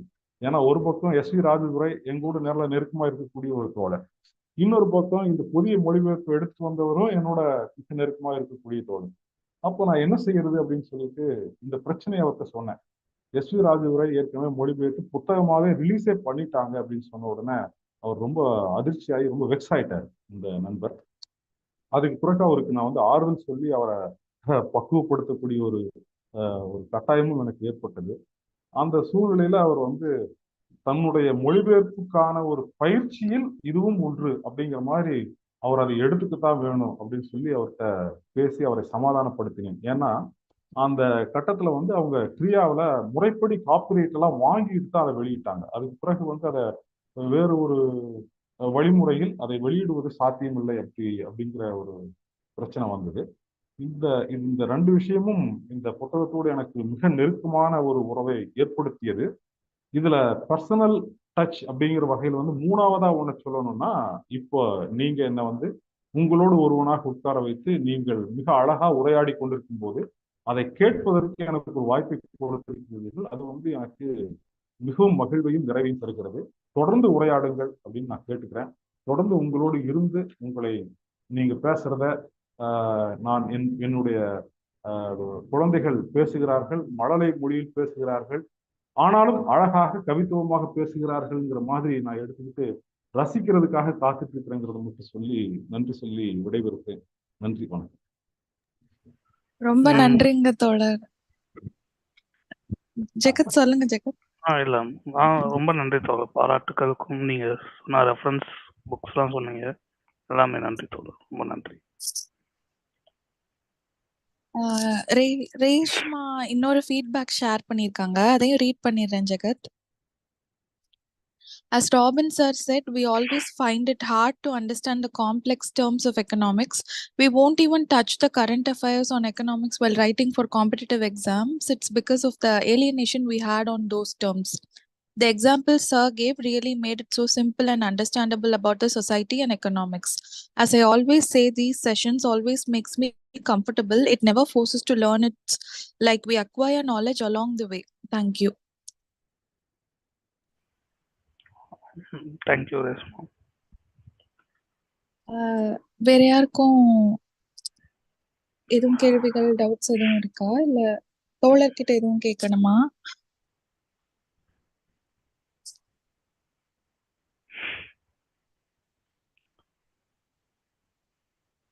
வேற யாருக்கும் எதுவும் சந்தேகங்கள், கேள்விகள் இல்லைன்னா செஷன் நிறைவுபடுத்திடலாமா?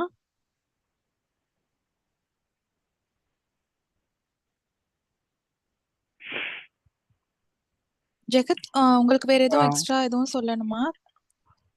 இல்ல லாவண்யா, நம்ம நிறைவுபடுத்தலாம். லாவண்யா, நான் ஒண்ணே ஒன்று சொல்லிடுறேன். சொல்லுங்க.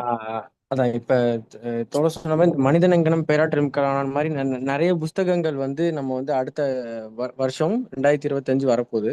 ஸோ இந்த 2025ல நம்ம நிறைய புக்ஸ் வந்து இந்த மாதிரி வந்து அறிமுகம் செய்யலாம் அப்படின்னு சொல்லி ஒரு திட்டம் இருக்கு. ஸோ இந்த குழுல இருக்கிற யாராவது நீங்க விருப்பப்பட்டீங்கன்னா கூட, நீங்க ஏதாவது ஒரு புஸ்தகத்தை நம்ம கட்டுரை பற்றிய குழுல நீங்க பேச விரும்புறீங்க, புத்தக அறிமுகம் பண்ண விரும்புறீங்கன்னா கூட நம்ம குழுவில் வந்து நம்ம வந்து நீங்க சொல்லலாம். இந்த மாதிரி இந்த பர்டிகுலர் டாபிக்ல நான் வந்து ஒரு நாவலோ ஷார்ட் ஸ்டோரியோ இல்லை நீங்க எது சம்மந்தப்பட்டது உங்களுக்கு ரொம்ப விருப்பமா இருக்கிறத நீங்க மற்றவங்களுக்கு வந்து பகிரணும் அப்படின்னு நினைக்கக்கூடிய விஷயம் ஏதாவது உங்ககிட்ட ஒன்று இருக்கு அப்படின்னா நீங்க அதை கண்டிப்பா நம்ம கட்டுரைப்பட்டு குழுவில் இருக்கிற யார்கிட்ட வேணா சொன்னீங்கன்னா நம்ம வந்து அதுக்கு உங்களுக்கும் வந்து ஒரு செஷன் வந்து கொடுக்கலாம் அப்படிங்கிறதான். அது போக நம்ம ஒரு கூகுள் ஃபார்மும் அனுப்புறோம். நீங்க பர்சனலாகவும் வந்து வேணும்னா அந்த ஃபார்ம்ல போட்டிங்கன்னா உங்களோட இன்ட்ரெஸ்ட் இல்லை நீங்க என்ன விரும்புறீங்கன்னா அதை கூட நம்ம வந்து பேசலாம் அப்படிங்கிறதான். ஸோ வாய்ப்புள்ள தோழர்கள், அது போக விருப்பமுள்ள தோழர்கள் வந்து நம்ம அவங்களும் வந்து இந்த மாதிரி ஒரு புத்தக அறிமுகம் பண்ணலாம் அப்படிங்கிறதா.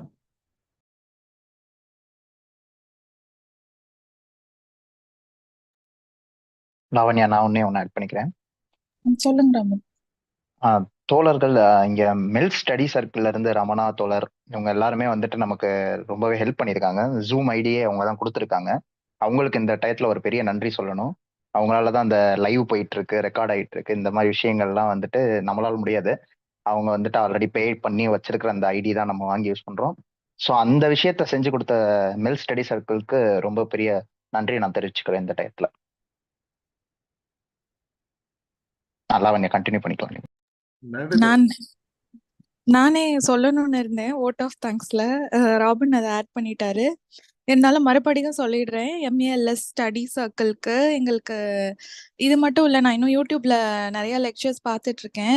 தோழர் ராமலிங்கம் வந்து எனக்கு கரெக்டாக ஷேர் பண்ணிட்டு இருக்காரு. அது என்னோட ஸ்டடிக்குமே ரொம்ப ஹெல்ப்ஃபுல்லாக இருக்கு. அதனால எம்ஏஎல்எஸ் ஸ்டடி சர்க்கிள்க்கு என்னோட முதல் தேங்க்யூ சொல்லிக்கிறேன். அப்புறம் கற்றவை பற்றவை குரூப்பை சேர்ந்த எல்லா தோழர்களுக்கும் இதை ஆர்கனைஸ் பண்றதுக்கும் எல்லாத்தையும் நல்லபடியா நடத்தி வர்றதுக்கும் என்னோட நன்றியை சொல்லிக்கிறேன். அப்புறம் ஜெகத்துக்கு முக்கியமான நன்றி. I would like to quote Abdul Kalam sir here. One best book is equal to 100 good friends, but one good friend is equal to a library அப்படின்னு சொல்லியிருக்காரு. எனக்கு வந்துட்டு நல்ல புத்தகங்களை பரிந்துரைக்கிற நல்ல நிறைய நண்பர்கள் கிடைத்தது என்னோட பெரிய என்ன சொல்ல பெரிய கோல் அச்சீவ் மாதிரி இருக்கு. இது எனக்கு ஆடட் கிரெடிட்டா இருக்கு, என்னோட லைஃபுக்கே ஆடட் கிரெடிட்டா இருக்கு. அண்ட் இன்னைக்கு எங்க பேச்சு திறனையும் சரி, நாங்க ப்ரெசென்ட் பண்றதையும் சரி, ஒரு புத்தகத்தை பத்தி பேசுறதுலயும் சரி, அதை எப்படி இன்னும் மெருகேத்தலாம் அப்படின்னு சொன்னதுக்கு பாலச்சந்தர் தோழருக்கு எங்களோட நன்றியை தெரிவிச்சுக்கிறேன். அப்புறம் ஒரு செஷன் நல்லபடியா நடந்துச்சா இல்லையா, நம்ம நல்லா பண்ணோமா இல்லையான்னு கண்டிப்பா ஒரு நல்ல ஃபீட்பேக் கிடைச்சாதான் நமக்கு அது தெரியும். இல்ல அட்லீஸ்ட் ஒரு கெட்ட ஃபீட்பேக் வச்சாதான் நம்ம அதை வந்து அடுத்து நல்லா இன்னும் மெருகேற்ற முடியும். அதுக்காக ஃபீட்பேக் கொடுத்த பிரணதி, வர்ஷினி, ரேஷ்மா அவங்களுக்கும் ரொம்ப தேங்க்ஸ் சொல்லிக்கிறேன். இங்க வந்த மத்த எல்லாருக்கும் ரொம்ப நன்றி. இன்னைக்கு 20 பேர் வந்திருந்தாங்க. எல்லாருக்குமே என்னோட நன்றிகளை தெரிவிச்சுக்கிறேன். நன்றி, வணக்கம். நன்றி தோழர்களே. 2 கொடுத்தலாமா தோழர்? நீங்க ஏதாவது பேச விரும்புறீங்களா? தோழர் முடிச்சிடலாம் தோழர். மீண்டும் சந்திப்போம். 2 கொடுத்துருங்க. நன்றி தோழர், நன்றி. எல்லாருக்கும் வந்ததுக்கு நன்றி.